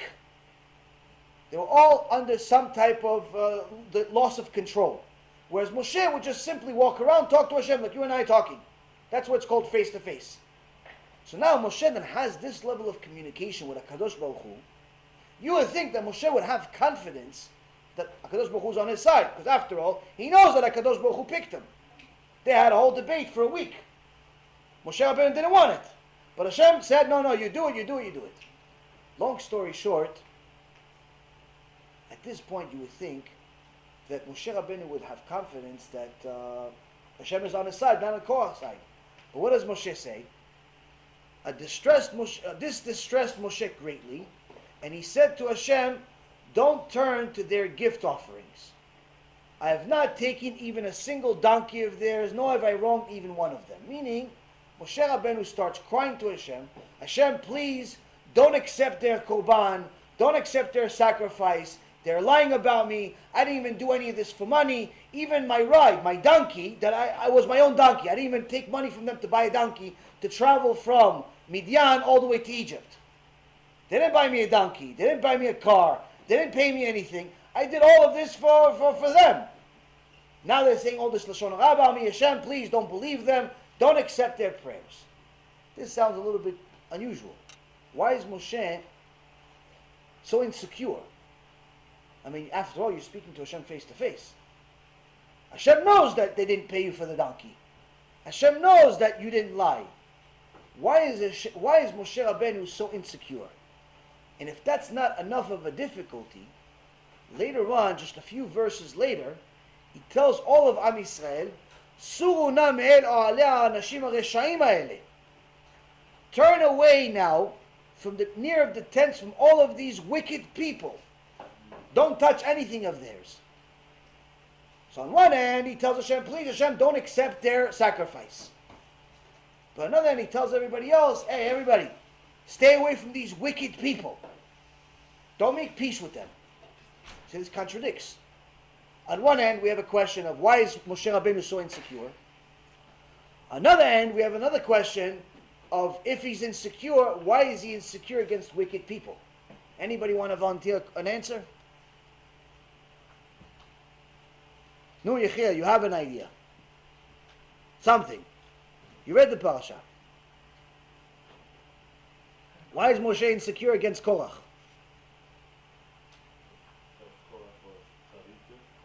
Korach was tzaddik too. You're in the right direction. Moshe Rabbeinu was so humble that even though he knew that Korach was making a mistake, a very horrible mistake, he didn't look at only the mistakes that Korach made. He also looked at his righteousness. He looked at the good things that he did. And he said, I don't know if he did enough things that are good that will give him enough merit where Hashem will also answer his prayers. Not that Hashem is going to kill Moshe. Rather, there's still going to be a doubt. Maybe Hashem will accept both of the korbanot, and then people will be in doubt. It's like, Hashem, look, don't accept anything from him, because I know he did good things, but please Hashem, don't leave us confused. But that also explains later on why he tells everyone clearly, after he knows how Hashem is viewing everything, and Hashem confirms with him, don't worry, they're wicked, I'm going to punish them severely. Moshe Rabbeinu tells everybody, stay away from these Rashaim. Don't have any mercy on them. Don't rebuke them. Don't talk to them. Don't do anything with them. Why? When a person is a Rasha, that means that he's been given all of the chances and the opportunities to know the truth. And he still chooses otherwise. You told him once, twice, 3 times, 5 times, don't drive on Shabbat. And he still drives on Shabbat. You told him 1, 2, 3, 4, 5 times, don't marry a non-Jew. Don't go out with a non-Jew. He still goes out with a non-Jew. You tell her 4, 5, 6 times, don't walk around like you're going into a shower. Put some clothes on. She still walks around half naked. But she says, no, but I'm watching your shiur, Rabbi. I'm watching every shiur. Yeah, you're watching every shiur, but it's not affecting this mind. if you're still walking around sleeveless, if you're still walking around with a mini skirt, you can watch every shiur 5 times. You'll get punished for it though. Why? You heard the truth so many times and you still choose to be immodest? I understand it's hard. I understand that you can't change everything 1, 2, 3 in one shot. But at the very least, it should affect you some way, something shows some type of connection to the truth. What is this like? Sometimes I have all types of wonderful people from all over the world contact me and send me different questions and so on. And today, with technology the way it is, everybody's profile have a picture. Whether you send an email to me, or you send a WhatsApp to me, or Facebook, there's always like a profile picture. Now, even though the phone is small, you can still see the profile picture. Many times, somebody will ask me a really serious question. I don't know, such and such died, what should I do? I just lost all my money, what should I do? My husband wants to leave me, what should I do? All serious questions. And instead of answering their questions, you know what I respond to them? Please change your picture. Why? I can't communicate with you. Until you change your picture, I can't communicate with you. Why? Because I'm going to have to look at your picture every single time. I don't want to. I don't want to look at you half naked every time. I don't want to look at it. So, if you want to talk to me, change your picture. At least have some type of courtesy for somebody that's trying. Same concept with people that sometimes they watch the shurim, they ask questions, but then you see, oh, I love this, great, huh? And then they put pictures of themselves on Facebook, mamash half naked. And I say to myself, Ribono shel olam, you watch 3 shurim a week, and I talk about stuff that's hard to hear sometimes, and you still do it. Now, okay, you don't want to change your wardrobe overnight. I get it. You like the way you look. You like yourself a lot. I get it. But why are you publicizing it on the internet too? Fine, you're not ready to change your clothes. Okay, fine. That's not fine in Hashem's eyes. I'm saying it's fine as far as, okay, you don't want to change your clothes. But why are you causing other people to sin even more so? Why are you putting videos of yourself on the beach? Why are you putting pictures of yourself immodestly on the internet for 5,000 other people to see?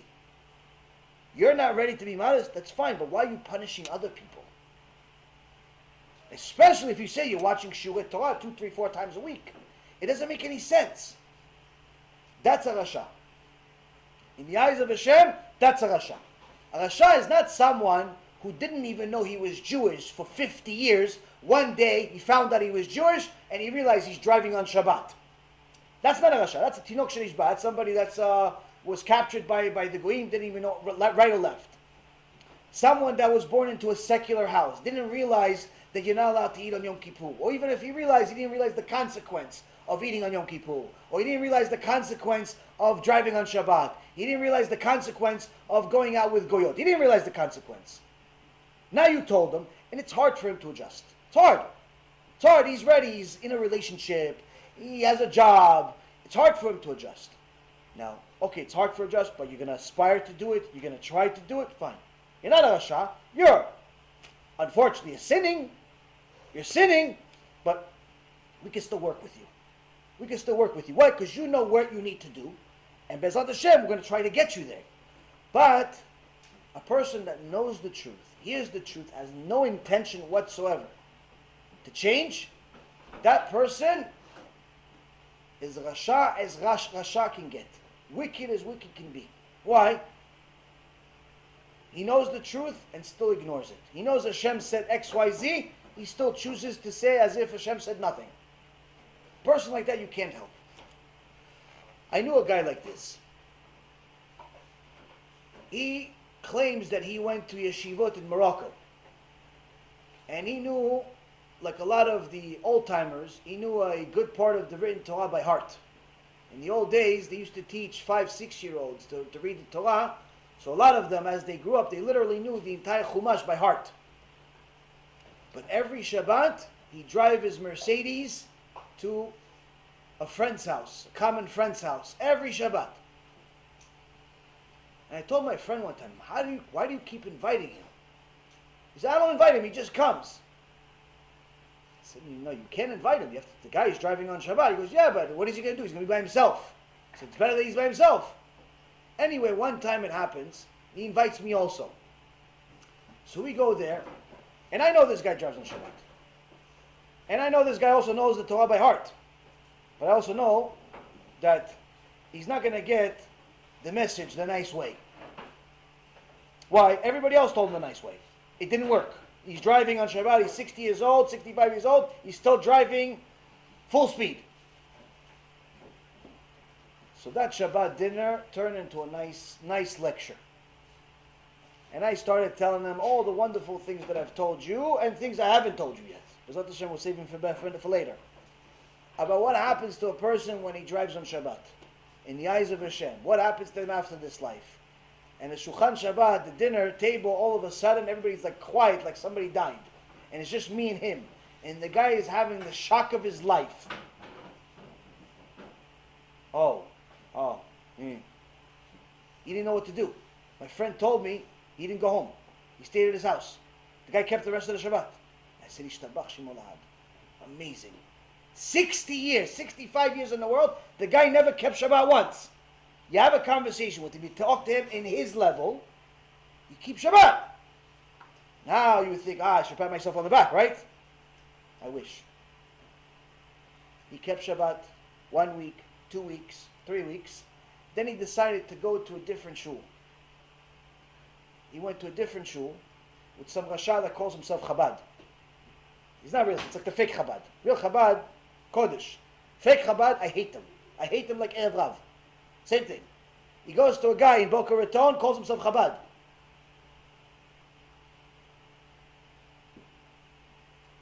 And the guy, the rabbi tells him, I haven't seen you in a while, how you doing? He goes, yeah, I can't come here really unless I sleep at this guy's house. He goes, well, why not? You're coming here for years already. He goes, no, listen, I'm keeping Shabbat now. He goes, the rabbi tells him, what do you mean? He goes, I don't drive on Shabbat. No, what are you, crazy? We need you for Minyan. We need you for Minyan. What are you talking about? You can't. Come. Hashem loves you as you are. 65 years it took to get this guy to keep Shabbat. 60 seconds to undo everything I did.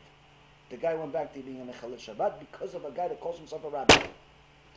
That guy that calls himself a rabbi, in the name of Chabad, there is no end to the Gehinnom that he's going to get. No end. The world will end and his Gehinnom will not end. Every single time this guy will drive on Shabbat, all of the sins go to both of them, not just to the guy that violates Shabbat. And you don't know how many other people this guy did it to. Same thing. That's a Rasha. That's an evil person. That even when he sees people trying to progress in the right direction, he doesn't care about it. His arrogance, his selfishness is too focused, where he says, wait a minute, if he's not going to come, then he's not going to donate. If he's not going to donate, how am I going to expand the kitchen? How am I going to expand the building? How am I going to buy this? How am I going to do that? No. Listen, don't worry about it. Hashem loves you. And he creates some fake thing, and all the guy needed was a little bit of a, and he falls over because he's weak. 60 years, he's used to violating Shabbat. He got strong for a short period of time, but not strong enough. Not strong enough. That's a Rasha.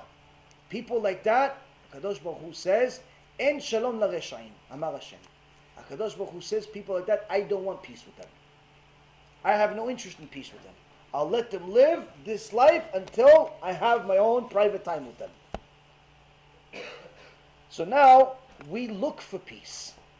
As part of trying to attain humility, we look for peace. But you cannot make peace with everybody.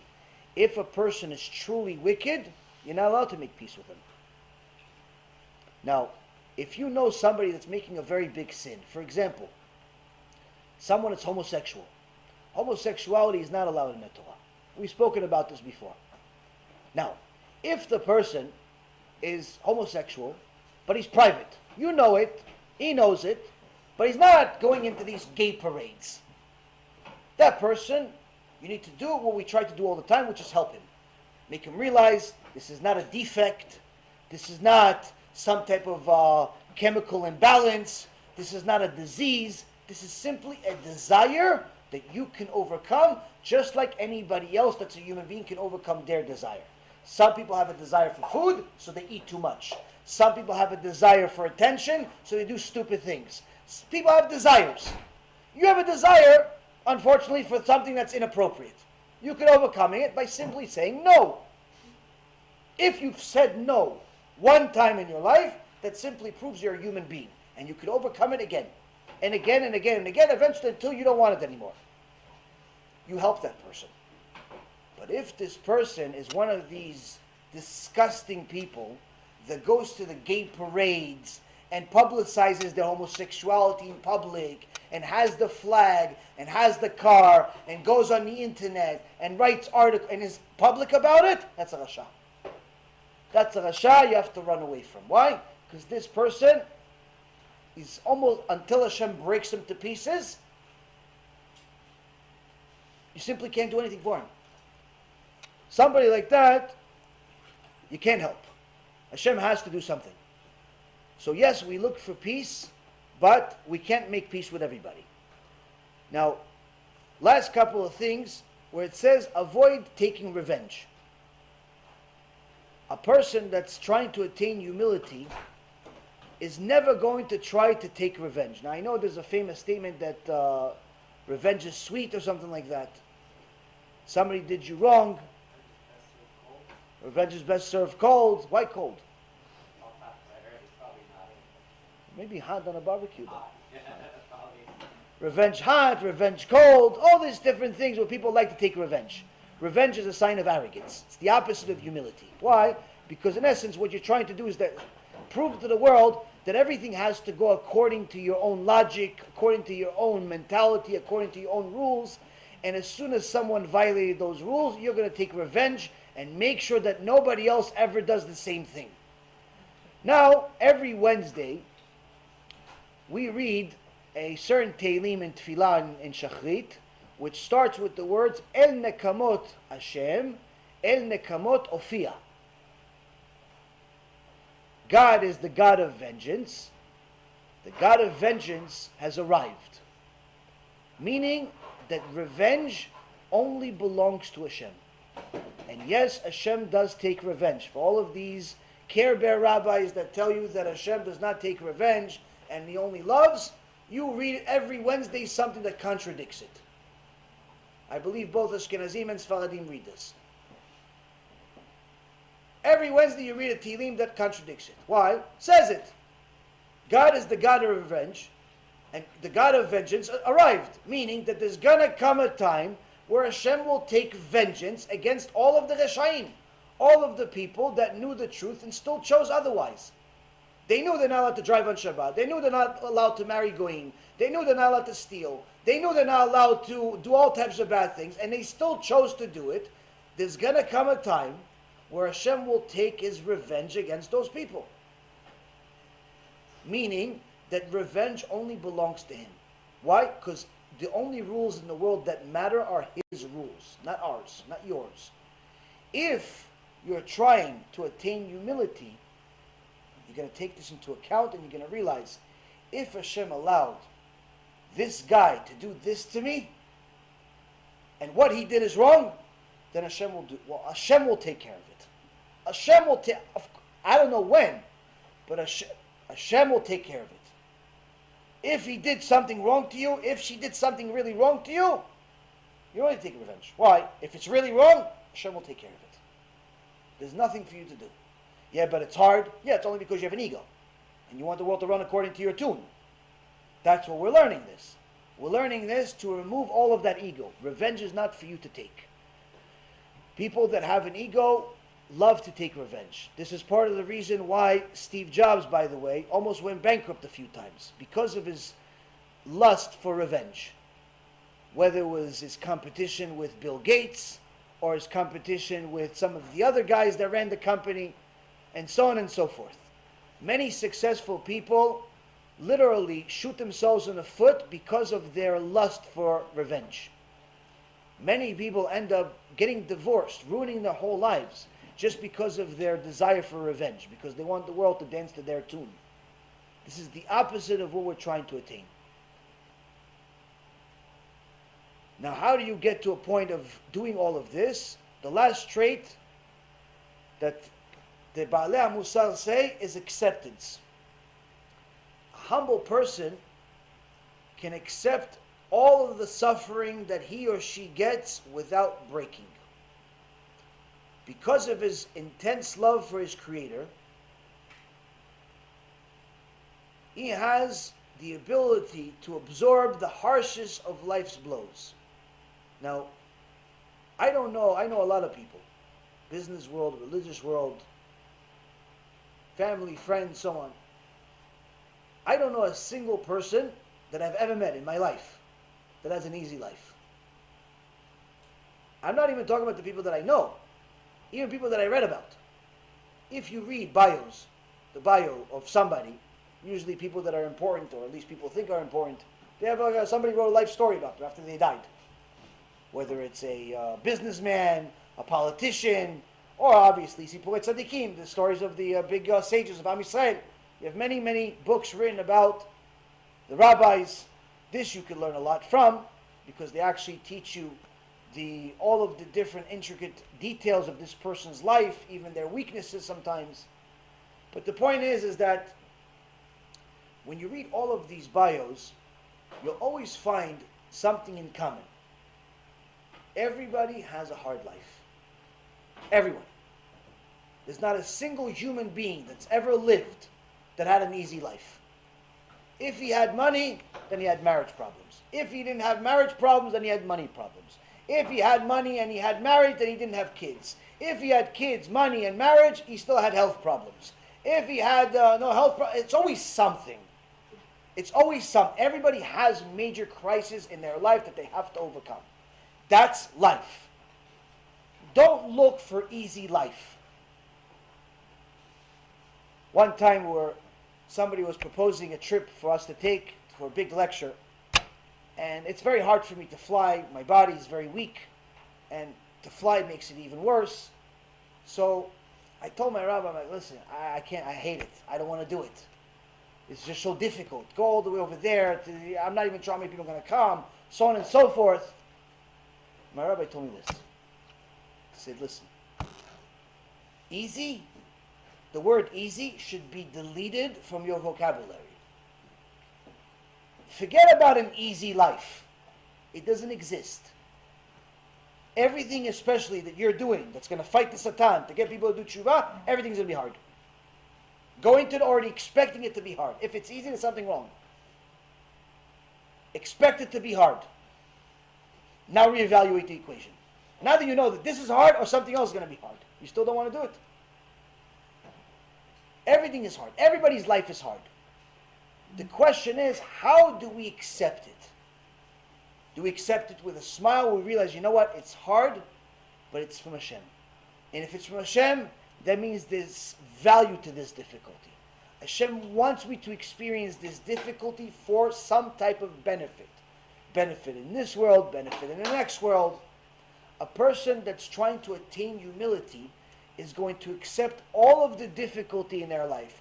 The ones they understand and the ones they don't understand, with complete acceptance, because they know that all of it comes from Hashem. And if it comes from your Father in heaven, it must be good. A person that is arrogant, that thinks that the world is supposed to dance to their tune, is going to constantly act like a victim. Oh, I can't believe he did this to me. Oh, I can't believe she did this to me. Oh, did you hear what happened to me? Oh, this is unbelievable. Constantly a victim. A victim. Hashem is abusing me. Hashem is this to me. I'm not really sure what's going on. I'm angry at Hashem. I'm upset at Hashem. Maybe I'm going to demand Hashem will fix this. Like, people think that Hashem works for them. Somebody sent me a message that says, listen, I understand what you're saying of all these things, but we can demand for Hashem to send us Mashiach. I wrote, this is actually a public comment on YouTube. And I said, we could beg Hashem, we could cry to Hashem, we could plead with Hashem. That we can do. We can even ask Him to do whatever it is that we want Him to do. But demand Hashem, Demand for HaKadosh Baruch Hu, demand for the King of Kings to do anything, that we cannot do. Why? He's the king. The only person that you're allowed to demand anything from is a slave, a servant. That you could demand. Why? They're your slave. You bought them. You own them. You don't own Hashem.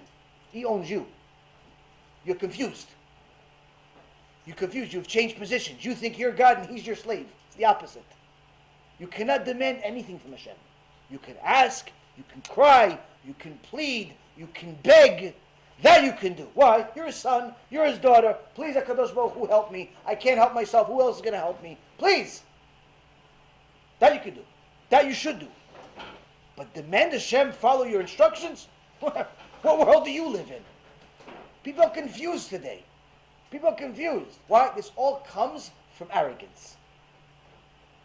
This all is deeply rooted.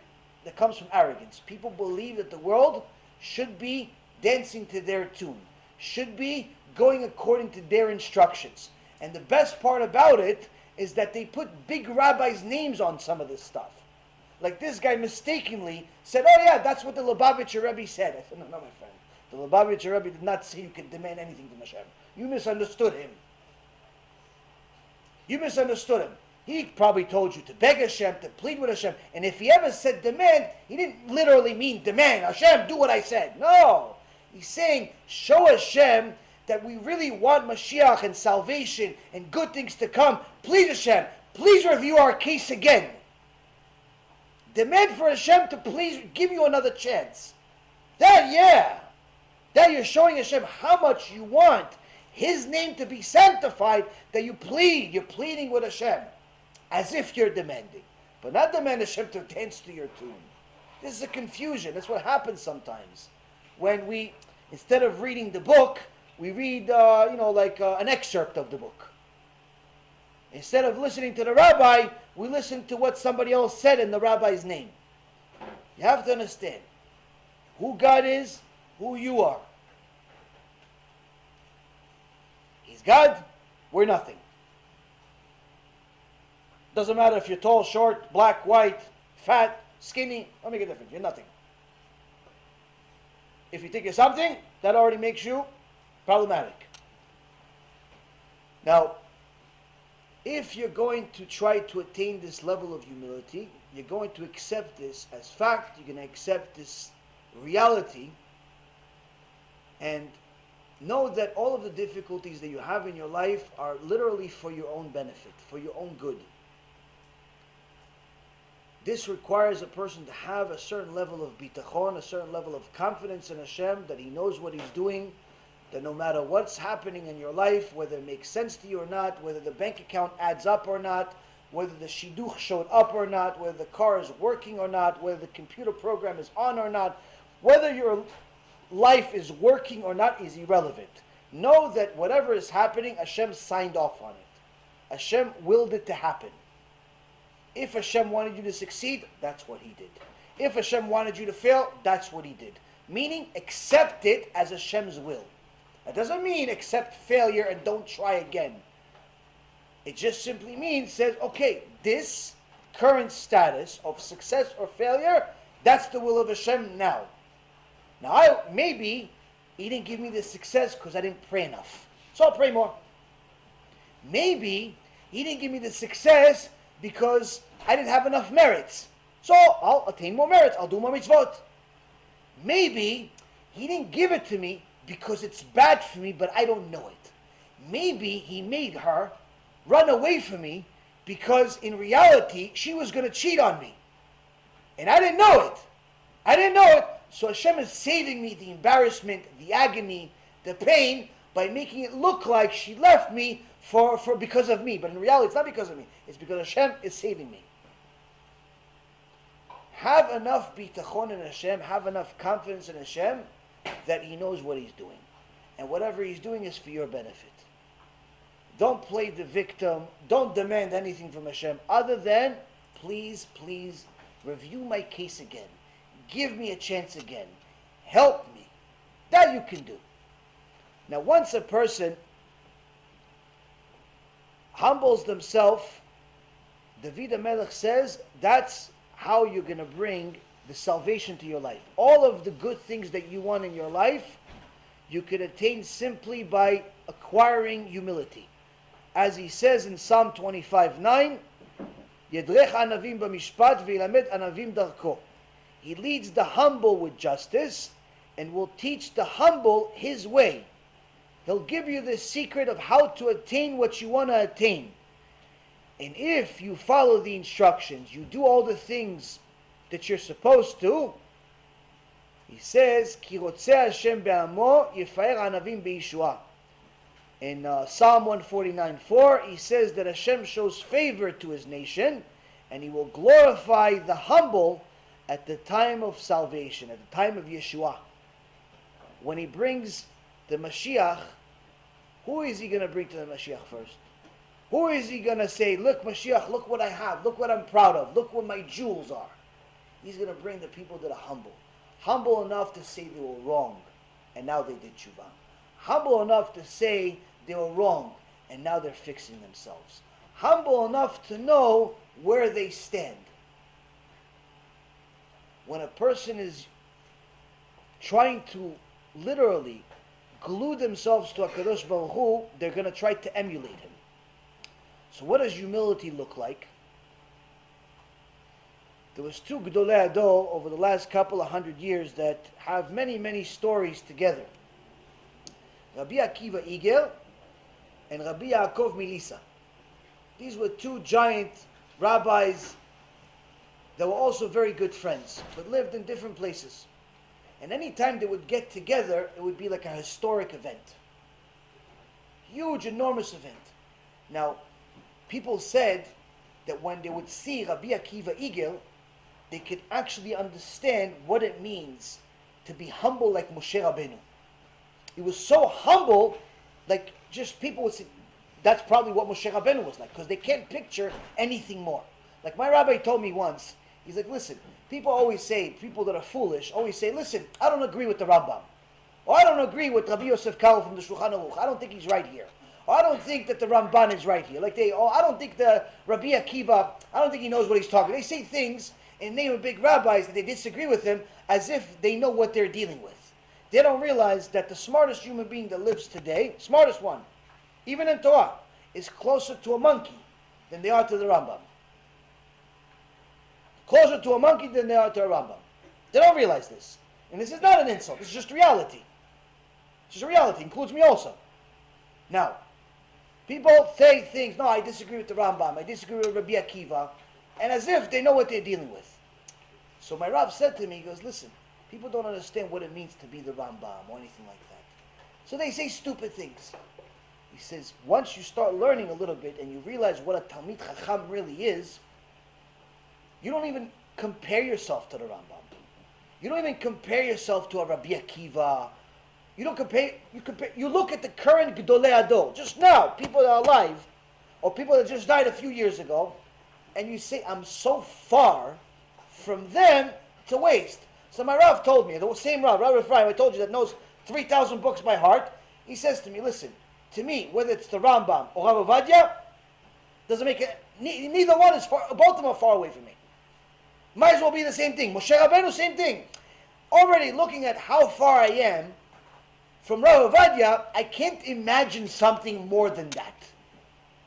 And I know that Rav Ovadia was not even in the level of the Rambam. And Rambam wasn't even enough to be a student of MOSHE Rabbeinu. But that's so far beyond even our imagination that it's a waste of time to compare.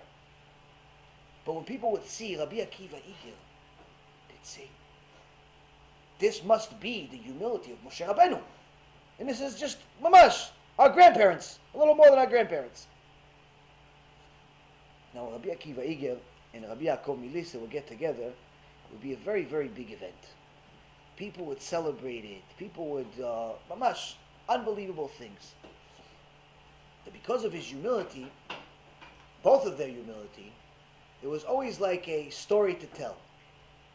So one time, they put both of them on a huge caravan, like a horse caravan, and the thousands and thousands of Hasidim showed up, tzaddikim showed up to give honor to the Torah, these two living Sifrei Torah.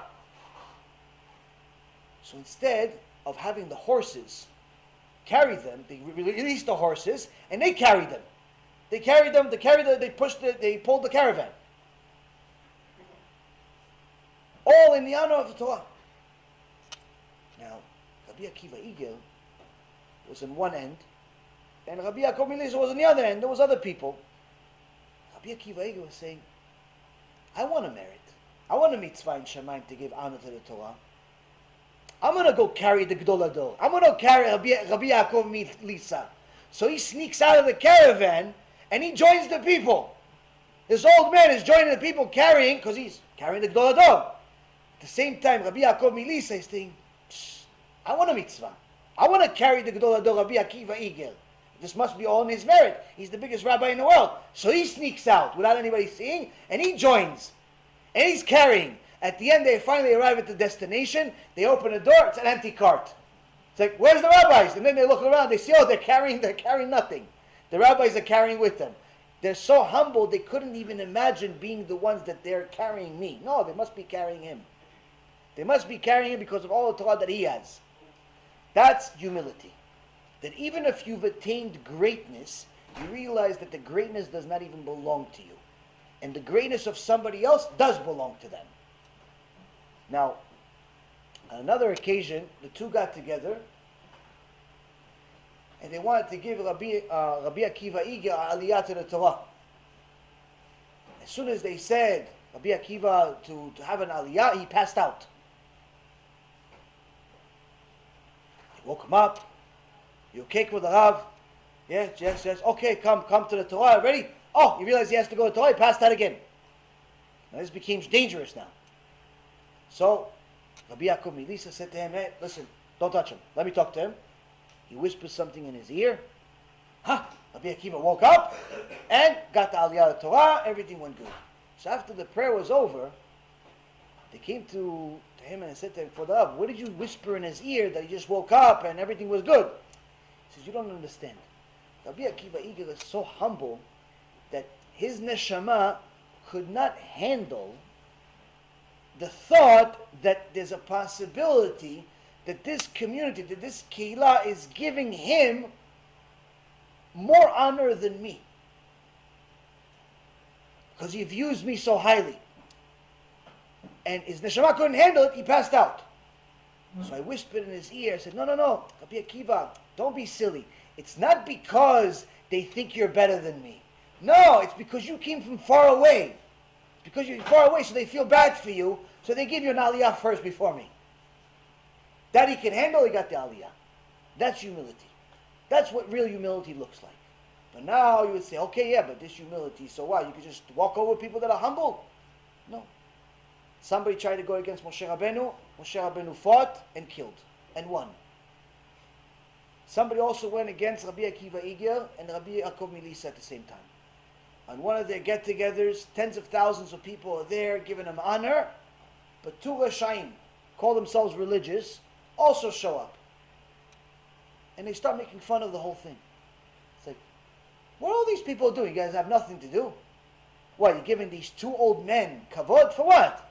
Let them go get some work. Who cares about what they know, what they don't know? They're just like us. What, they know some Torah? We know some Torah also. What? Well, what's the big deal, these two old men? And they started making fun of it. So Rabbi Yaakov Milisa says, he sees that people are getting affected by this. So Rabbi Yaakov Milisa says, for the Rav, you have to do something. He goes, what happened? He goes, Chilul Hashem. He goes, what's Chilul Hashem? He goes, they're making fun of the Torah. They're making fun of us and it's affecting the people. He goes, oh, okay, don't worry. Comes out, he just looks with his holy eyes at these two men, just looks at them, doesn't say a word. And there's thousands of witnesses to this story. He looks at them, one dies on the spot, the other one starts going crazy, runs to the bridge, jumps off of the bridge and kills himself. Now, it's not that Rabbi Akiva Iger wanted him to die. It's not that Rabbi Akiva Iger had some type of respect to show or something like that, as we see from all the other things that are told about him.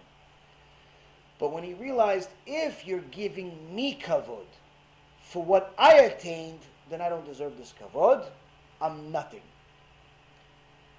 But if you're desecrating the Torah that I've learned, that means you're desecrating Hashem. Everything that you think I have really is Hashem. If you're desecrating it, if you're making fun of it, that means you're going against Hashem. And that I have to defend. That's what Torah has to defend. That's why it's very, very important to know that if you're going to go into any debates, you're going to go into any arguments, it all depends on who is the audience. If the audience, if the other side is just somebody that's like most people, just purely ignorant, doesn't know right or left but think they do, that's not a rasha. It's just an ignorant person, sometimes acting like a rasha, but with enough knowledge, enough kedusha, you'll get him to come back, you'll get her to come back to the right direction. But if the person has such a big ego that it doesn't matter whether they're right or wrong, they're still going to defend their case, and they're still going to go against Hashem, that's a person you don't have a debate with at all. That's a person you run away from. Why? There's no peace with people like this. So even the humblest of the humble won't deal with such a person. This is what we learned from MOSHE Rabbeinu, we learned from the Ramban, we also learned from Hosea. Hosea Navi, that the Gemara in Masechet Pesachim says was the bigger Navi than Isaiah. Hosea Navi said that to Hashem, why don't you just abandon this nation and start a new one? And the story goes where Hashem rebuked him in a very, very serious way, putting him through a whole scenario. Where first he told him, okay, why don't you go marry a promiscuous woman? Why don't you go marry a zonah? Now most of us think that zonah means anyone that knows Hebrew thinks that zonah means prostitute. But it means two things. It means prostitute, but it also means a promiscuous woman. So Hashem says to the prophet Hosea, go marry a zonah and have her bring kids to the world. And the Gemara Masechet Pesachim has a whole dialogue between Hashem and Hosea. He says, name this son this, name this son this, name this daughter this. After they have these three kids, he tells Hosea, leave her now, abandon her. And Hosea says to Hashem, listen Hashem, I can't leave, I have kids with her. So Hashem says to him, what? You have kids with this promiscuous woman who you don't even know if it's your kids, but you're not willing to leave her? Me, that I know it's my kids, you want me to leave them? Meaning that a Kadosh Baruch Hu, even if somebody is wicked, but it's wicked out of ignorance, he still wants them to do tshuva. He still wants them to do tshuva. Somebody drives on Shabbat because he doesn't know the magnitude of driving on Shabbat, Hashem wants him to do tshuva. Hashem wants her to do tshuva, even though she doesn't know how to wear clothes, he wants her to do tshuva because she doesn't know the magnitude of being immodest. But if somebody knows they're not allowed to do X, Y, Z, and they still do it, Hashem says, En shalom la reshaim. There's no peace with reshaim like this. Why? They know, and still do against me. People like this, I can't help them. I can't help them. I have to take revenge against them. Be'ezrat Hashem, the humility that we learned, the humility we try to attain little by little, is going to help us do tshuva, get better at our avodat Hashem, get closer to HaKadosh Baruch Hu, and Be'ezrat Hashem, get us to do real tshuva, Be'ezrat Hashem. Any questions? Yes? So what if someone will get to a point of weakness and they will sin because of that, even though they know that it's wrong, but they will be in a point of weakness? Depends what kind of weakness. Now, depends what kind of weakness they have, and it depends how often and how what it is. Now, every person has weaknesses. Every person has weaknesses. Now, the weaknesses that a person has should tell him a little bit about how much yirat shamayim he has, how much fear of Hashem he has. So, if he has a weakness for, let's say, something like violating Shabbat, he has a weakness, he wants to go play on the internet on Shabbat, or he wants to drive on Shabbat, that person has zero yirat shamayim. Zero. Why? Because if he knows that Hashem says that anyone that violates Shabbat knowingly is considered as if he's an idol worshiper, and he still has this weakness to go drive on Shabbat, that means he's not afraid of Hashem at all. Why? Because you don't get any physical pleasure You don't get any physical pleasure. It's not like you're addicted to the internet. Not like you're addicted to, you have to have this electricity, this fire. There's no physical pleasure. So that means that it's simply just complete lack of Yirat Shamayim and knowledge of what Shabbat really is. On the other hand, if he has a physical, addiction, whether that addiction is to intimacy and kedusha issues, or it's a weakness, let's say, for example, to eating or taking drugs. That's different. It doesn't mean it's allowed under any condition. It means it's different. Why? Because now you're fighting multiple battles. One, if it's, let's say, for example, for the issues of kedusha, meaning a person is addicted to all types of intimacy, whether it's by himself or herself or with other people, and they're addicted to promiscuity and things of that nature, then that person is fighting two battles. Number one, they're fighting a physical addiction, which the Rambam writes is the most difficult physical addiction to overcome once you're addicted to it. It's not impossible, but nonetheless it is very difficult.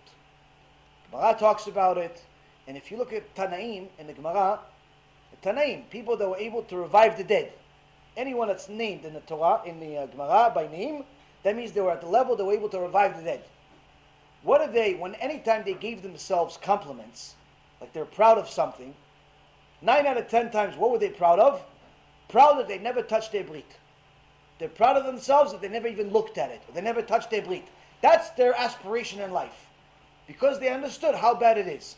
But unfortunately, sometimes you have even the stories in the Gemara that big Tanaim ended up, having a dream where it came out. Now, this didn't make them Reshaim. This didn't make them wicked people. It's simply, there's a element of physicality there. There's a lot of things that are involved.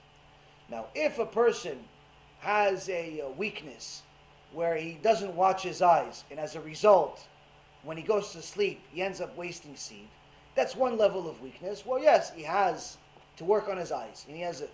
But if he has a weakness that's much, much worse, meaning that he actually does it himself, that means that his Yirat Shamayim is in trouble. Why? Because obviously, this is something that he's active on. Doesn't mean that he has nothing. It just means that his physical addiction is immense, and his Yirat Shamayim is little. He has to change the equation a little bit. On the other hand, what's most important is what he does after he fails. What she does after she fails. I had one time a woman that told me that she's addicted to men. As strange as that sounds, it's true. There are women that are addicted to having new boyfriends. And she told me she's addicted. She has to have a new boyfriend constantly. And unfortunately, this exists in the world. A Bat Israel that unfortunately acts like Hashem Yerachem. The question is, I told her, okay, so after we've explained this is not allowed, after we've explained this is terrible, after you realize yourself it's not good, but you failed anyway, what did you do after? After you failed. Now, of course, everybody has the same exact feeling afterwards. They feel terrible. Okay, that's a natural feeling. After, did you feel bad about it again? After that original horrible feeling, after that, did you do anything to fix it? Did you do anything to put a gate and stop yourself from encountering this issue again? Okay, so did you calculate what led you to this? Oh, you saw a movie, and the movie led to a thought, and the thought led to an action. Okay, so did you commit to no longer watching movies? Or did you say, oh, next time I won't look? If you were the latter, and you said, oh, next time I won't look, then that means that not only you had no Yirat Shamayim before the sin, you had no Yirat Shamayim after the sin. Nothing changed. And 99.999% case, you're going to sin again, and next time it's going to get worse. But if you felt bad enough to do something, to take a precaution, or say, okay, you know what? Let me think. What happened to got me to this level that I got to? Oh, I watched a movie. Yeah, I shouldn't have watched that movie. Okay, you know what? DVD in the garbage. DVDs are in the garbage. This in the garbage. What? You put a fence around yourself. You have to know yourself. If you don't put a fence around yourself, you're simply going to fail time and time and time again. It'll never end. You have to put a fence around yourself. I have some people that, I have a guy actually from Toronto. He helps a lot of people with putting all types of things to limit their phones, as far as what they can see on their phones. Now, although this is a nice thought, and to put some type of device you're not allowed to go to certain sites, and you're not allowed to see some type of filter. Some type of filter. You're not able to go to certain sites. You're not able to see certain movies, and so on and so forth. That's all good, and it's good to have. It's a nice fence. But I can tell you the truth: if you don't have Yirat Shamayim, if you don't learn MUSSAR every day, if you don't learn about Yirat Shamayim on a regular basis, it's only a matter of time before you break that phone, or you break that filter, or you break both of them, and you're going to go to where the Satan wants you to get to. Without Yirat Shamayim, that filter is just simply like a clock. Sometimes when you cook, you're a chef, you put like a timer on, and then after 30 minutes you go, eh. That's what the filter is. That's what the filter is. The filter is, it's just a timer. Tick, tick, tick, tick, tick, tick. And the Yetzirah is not going to listen. Not going to just sit there, do nothing for a half hour. At the end of the half hour, he's coming with all of his friends. That's what the filter is going to do. Filter is going to buy you some time, but it's not going to do any more than that. What's going to stop you when the Yetzirah arrives with all of his friends is Yirat Shamayim. We learn Mussar, you learn the consequence, and you realize it's simply not worth it. So you need to put fences as part of the Teshuva. So now, so I'm going to put a filter. And if a filter is that's not enough, I'm committing to learning more. I'm going to learn now 15 minutes, 30 minutes, 40 minutes more every day, Mussar and Yirat Shamayim, and now, for sure, I'm going to pretty much do whatever I can. And you start doing this as a result of the failure, then that failure could actually help build you. Then that failure is not exactly such a bad thing. It's a necessary thing. In order for you to succeed in life, you have to fail. But if you don't do anything, and you just act as if it didn't happen, then it's only a matter of time before it happens again. So that's really the best answer, is that it's not necessarily what if you fail. You're going to fail. I'm going to fail. Everybody's going to fail at something at some point. Everybody fails. The question between somebody that has Yirat Shamayim and not, the question between somebody that is trying to do Teshuva and someone that's not trying to do Teshuva is, what are you going to do after you fail? How are you going to react? What will you do then? Saying I'm sorry, that's not going to cut it. You could say I'm sorry 5,000 times. Eventually you become numb. If every time somebody says, hey, honey, how are you? And pah, and gives it a nice slap in the face. Oh, I'm sorry. Okay, first time you say, okay, fine, I'm sorry, okay, fine. Says, next time you say, hey, honey, how are you? Pah! Hey, what are you doing? Oh, no, I'm sorry. Guess what? After the third time, she says, do me a favor. Don't say I'm sorry, but don't hit me either. Your sorry is meaningless. So if sorry is all what we're thinking is enough, it's not enough. We have to do something. But as far as failure, expect failure. And Chachamim say, anyone who does not learn Halachot Shabbat, for sure is violating Shabbat. Not maybe he's going to violate Shabbat. If you don't learn Halachot Shabbat, you're for sure violating Shabbat without knowing it. For sure. No questions asked. Question is, now that you found out that you're violating Shabbat, what are you going to do about it? If you care less, nothing. If you care more, then you'll do something. You get a book, you do this. And B'ezrat Hashem, I'm going to bring you guys books about Hilchot Shabbat next week. Maybe tomorrow, actually, I have some. Maybe tomorrow I'll bring you guys some Hilchot Shabbat books for anybody who wants to learn Hilchot Shabbat. Yes? You sleep the entire Shabbat. Does that mean you kept the entire Shabbat? If you sleep the entire Shabbat, that means that you didn't violate the Shabbat, but you still failed at Oneg Shabbat. You failed at Oneg Shabbat, which is to sanctify the Shabbat, to celebrate the Shabbat, which the primary way of doing that is, aside from Kiddush and a feast, is to learn Torah.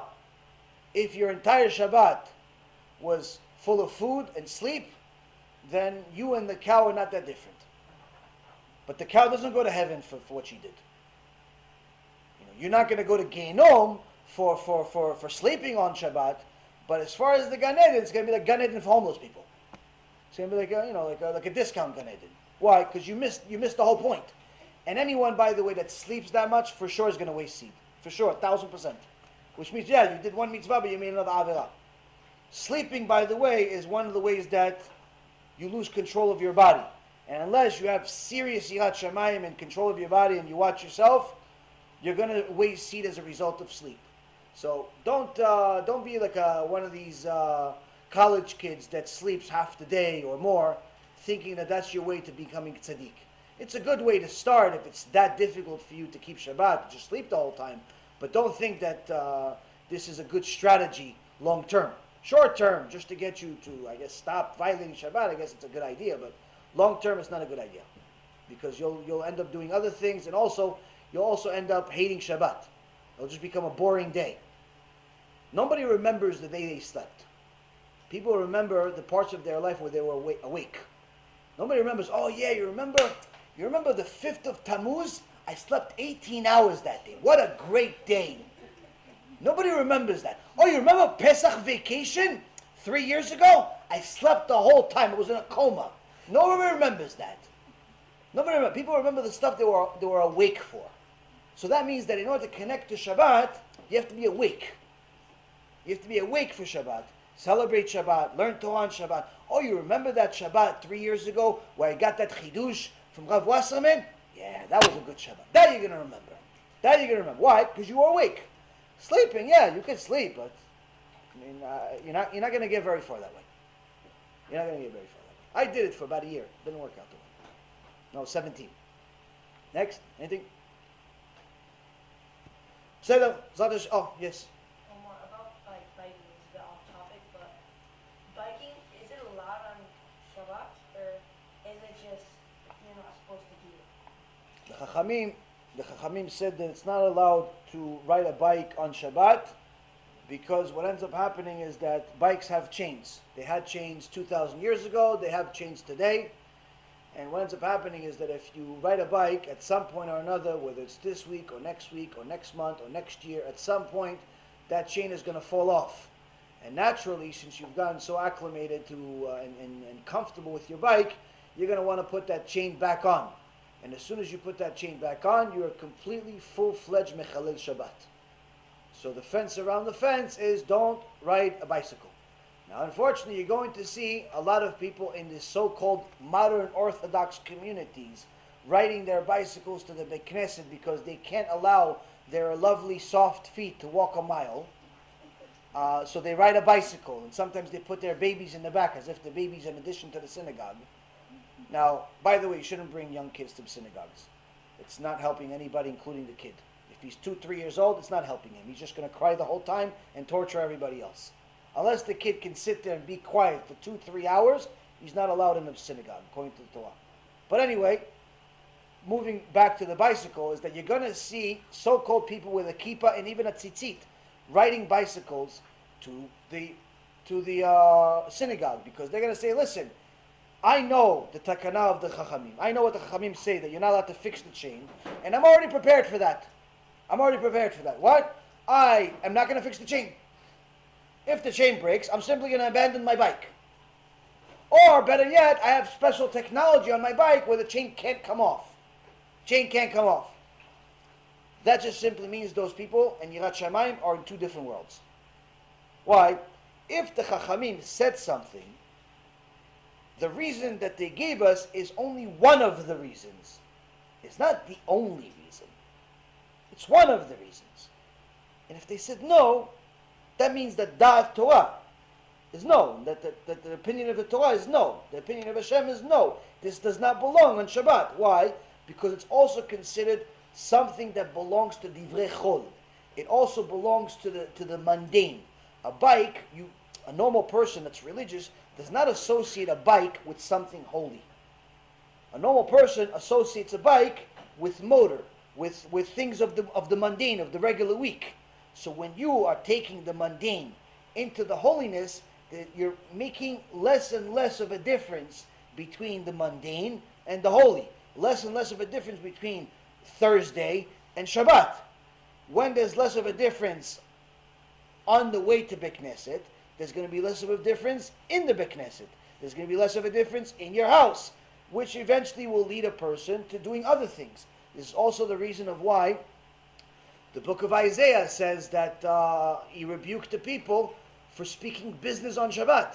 Even though they were not literally conducting business, they weren't selling or buying anything or exchanging money, it's still considered a desecration of Shabbat to speak business. Why? Because when you speak, it's going to lead to action. At some point or another, something is going to happen. So you want to be very careful with how you treat Shabbat, because Hashem says, this is my biggest treasure. This is my biggest treasure. So if we treat Shabbat like something that's unimportant, and we want to bring all of the stuff from the regular week to our Shabbat, then that means that in essence what we really want from Hashem is to make Shabbat like Tuesday. We don't want Shabbat as He gave it to us. We don't want His present.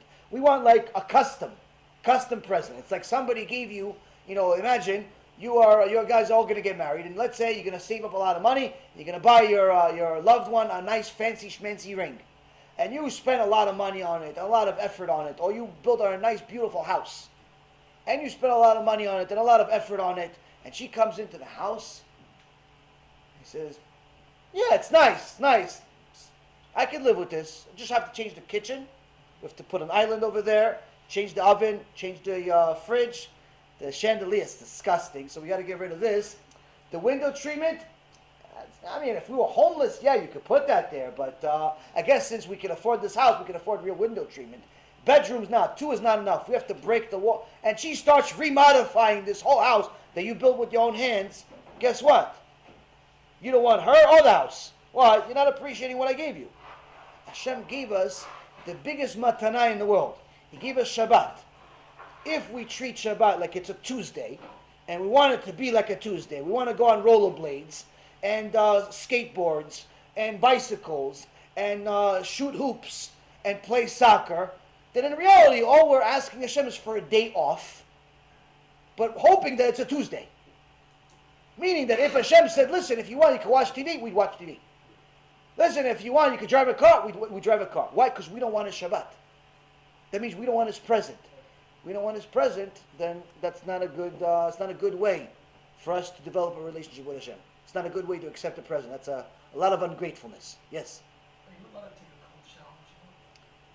Are you allowed to take a cold shower on Shabbat? Are you sick? Are you dying?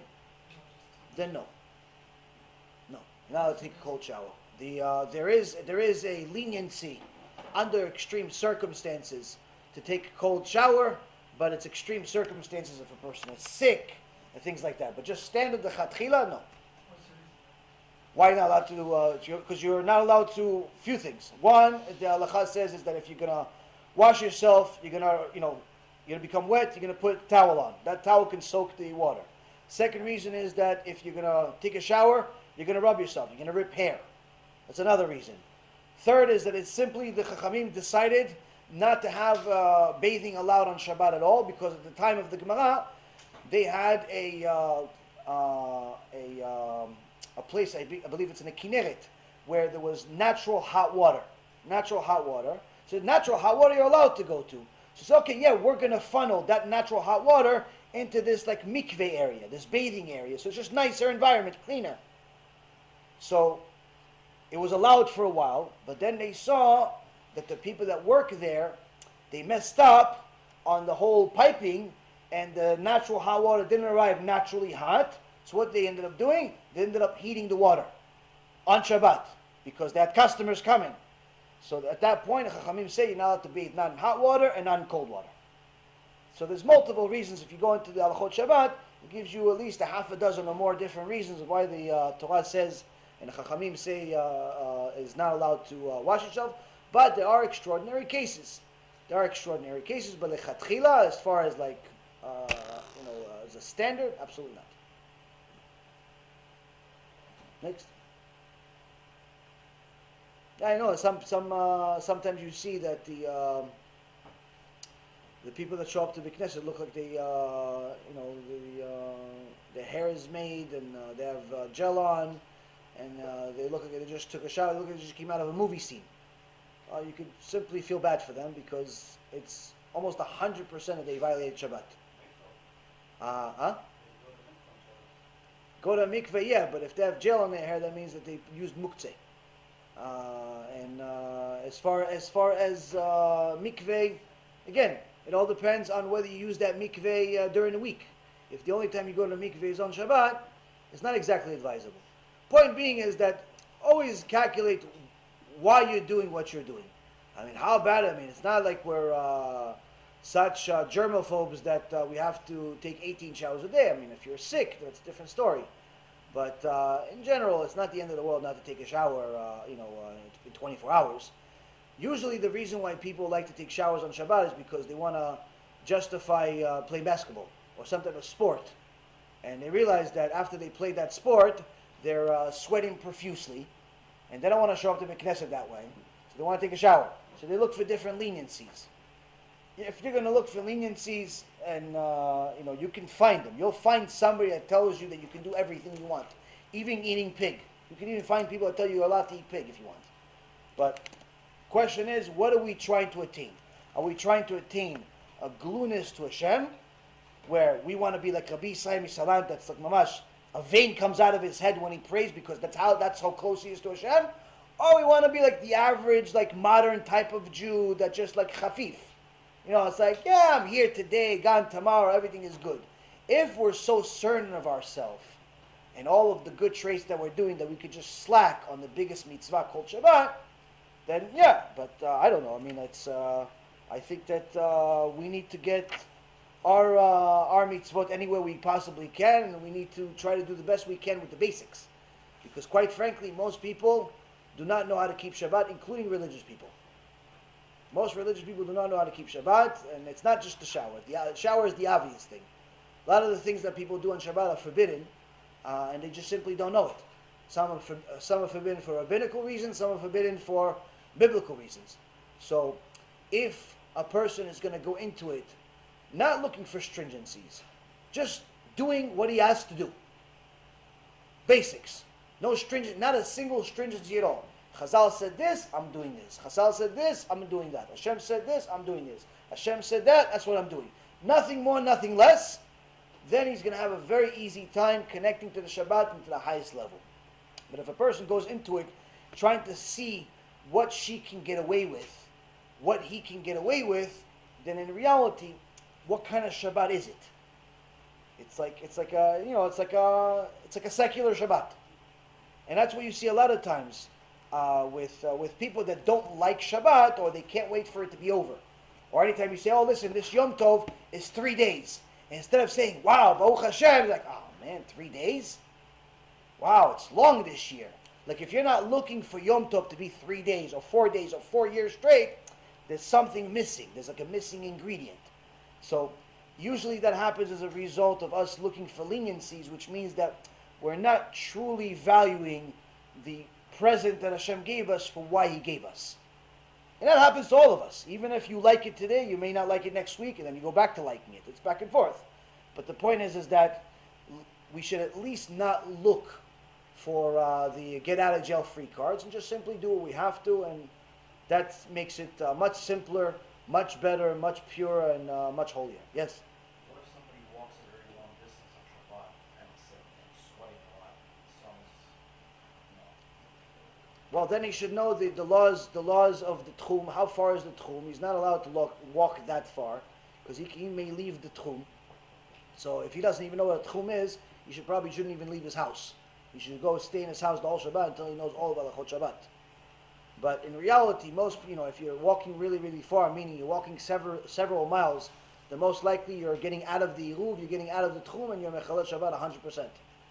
So, it depends where the Iruv is. The Iruv could be a block away. Depends where the Iruv is. You have to know where the Iruv is. Why? Because if you have right now, you have a key.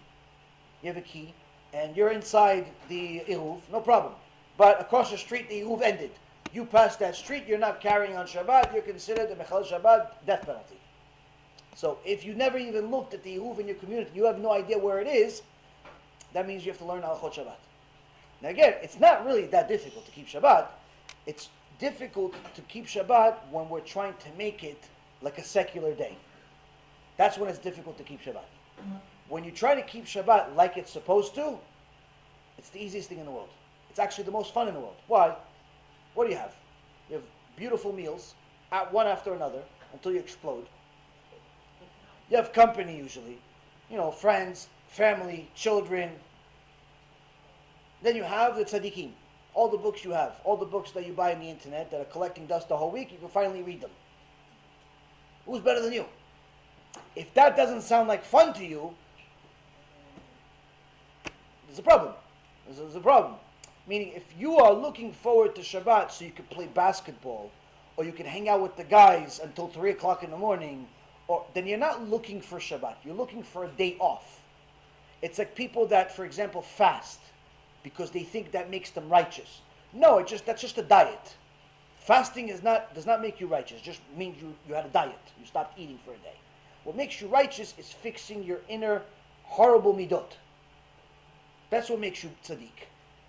If fasting helps you study better, become more pure in that aspect, get closer to Hashem when you're praying, then fasting is useful for you. But if you think that just fasting by itself and sleeping all day, that's going to make you more righteous, then you have the wrong religion. Same concept with everything else. What are you trying to do? Where are you walking 3 miles? Are you walking to your Rebbe's house, and because he has the best shiur in town, and you're going to his house, and you want to learn with him because he brings you angels from heaven, and you can't handle not being with him on Shabbat, and he happens to be 3 miles from your house, but it's still within the area that you're allowed to walk? Okay, you should go. But if you're going to a schoolyard, or you're going to, a park or something, and you're going to shoot the hoops, then your Shabbat is not really Shabbat, it's just a day off. And it's going to be very hard for you to keep Shabbat really, because you haven't kept it really yet.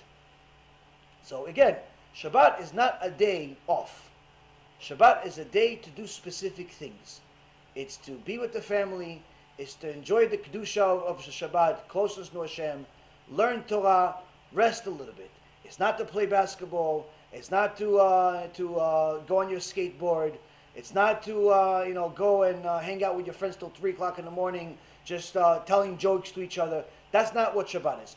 You can technically do some parts of some of the things I mentioned, but if that's what you look forward for Shabbat, to play in your basketball team, first and foremost, you should know that if you're above bar mitzvah, you're not allowed to play basketball.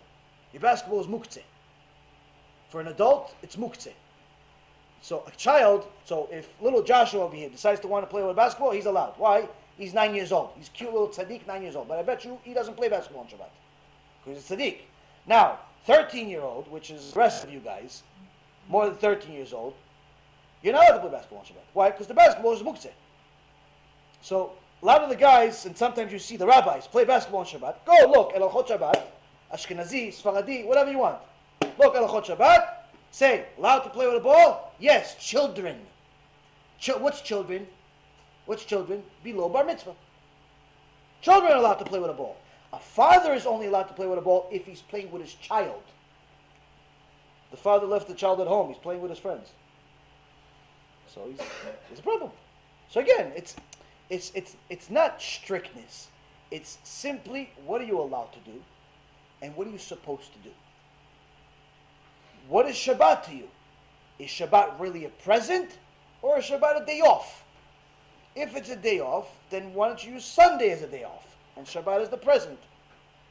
You have 7 days in a week. You can choose another day to play basketball. And that's the thing. The more we modernize things and secularize them, and it becomes simply a day that is insignificant. And that's why, by the way, the highest rate of people that are falling off and completely leaving the derech altogether are people that are growing up in modern Orthodox families. That's the highest rate of people leaving the religion altogether. I had a young man contact me. He said, listen, I grew up in a yeshiva, all that stuff, modern Orthodox. He said, I'm the only one in my graduating class that's still keeping Shabbat. All of them grew modern Orthodox, big group of kids. Now they're in their mid-20s or late 20s. He says, I'm the only one left that keeps Shabbat. Everybody else does not keep Shabbat. And he says, I'm not the only one. Everybody else, nobody keeps Shabbat anymore. Why? We grew up playing basketball and football on Shabbat and doing everything except what we're supposed to do. Like, the only Torah people learn is, the few minutes they'll listen to the rabbi in between the chulent. If they're no chulent, they're not staying for the shiur. So we forgot what Shabbat is. So the more you make Shabbat into like a mundane, regular day off, then eventually you're not going to keep it. And if you're going to keep it to some extent, your children will definitely not keep it. And that's already happening now. Conservative, by the way, used to be like modern Orthodox. 70 years ago, today conservative is like Reform. There's not much of a difference between the two. They both accept homosexuality, they both drive on Shabbat, they both are pretty much different religions. But 70 years ago, the conservative were in some cases more religious than modern Orthodox today. They didn't drive on Shabbat. What happened? They said you're allowed to drive on Shabbat about 70, 60 years ago. Once they said you're allowed to drive on Shabbat to the Knesset, all hell broke loose. Today, the head rabbi of the conservative movement is openly homosexual. I'm serious. He's in Jerusalem. I'm not making this up. You can find this on the internet. Head rabbi of conservative movement is openly homosexual. Has a mustache. No hair though. It seems like this is far away from this. It's not. It's only once you open the door for the Yetzer Hara, that's all he needs. Small little opening. Small little opening. Once you tell your kid that Shabbat is a good time for us to play basketball, guess what? That's all the kid wants. Basketball, football, rollerblades, this. He doesn't want Shabbat. He wants a day off. So if you are going to do it, he's going to do it. Shabbat is not a day for those things. Shabbat is a day for you to connect to Hashem. You can play with your kids. You can play, have fun with your family. That's not a problem. But if your whole Shabbat is just that, or mainly that, you're missing out. You're missing out what Shabbat really is. Anything else? Same price. Good? Okay. B'ezrat Hashem, tomorrow night we have a lot of questions, a lot of answers. B'ezrat Hashem, Baruch Adonai Leolam. Amen ve'amen.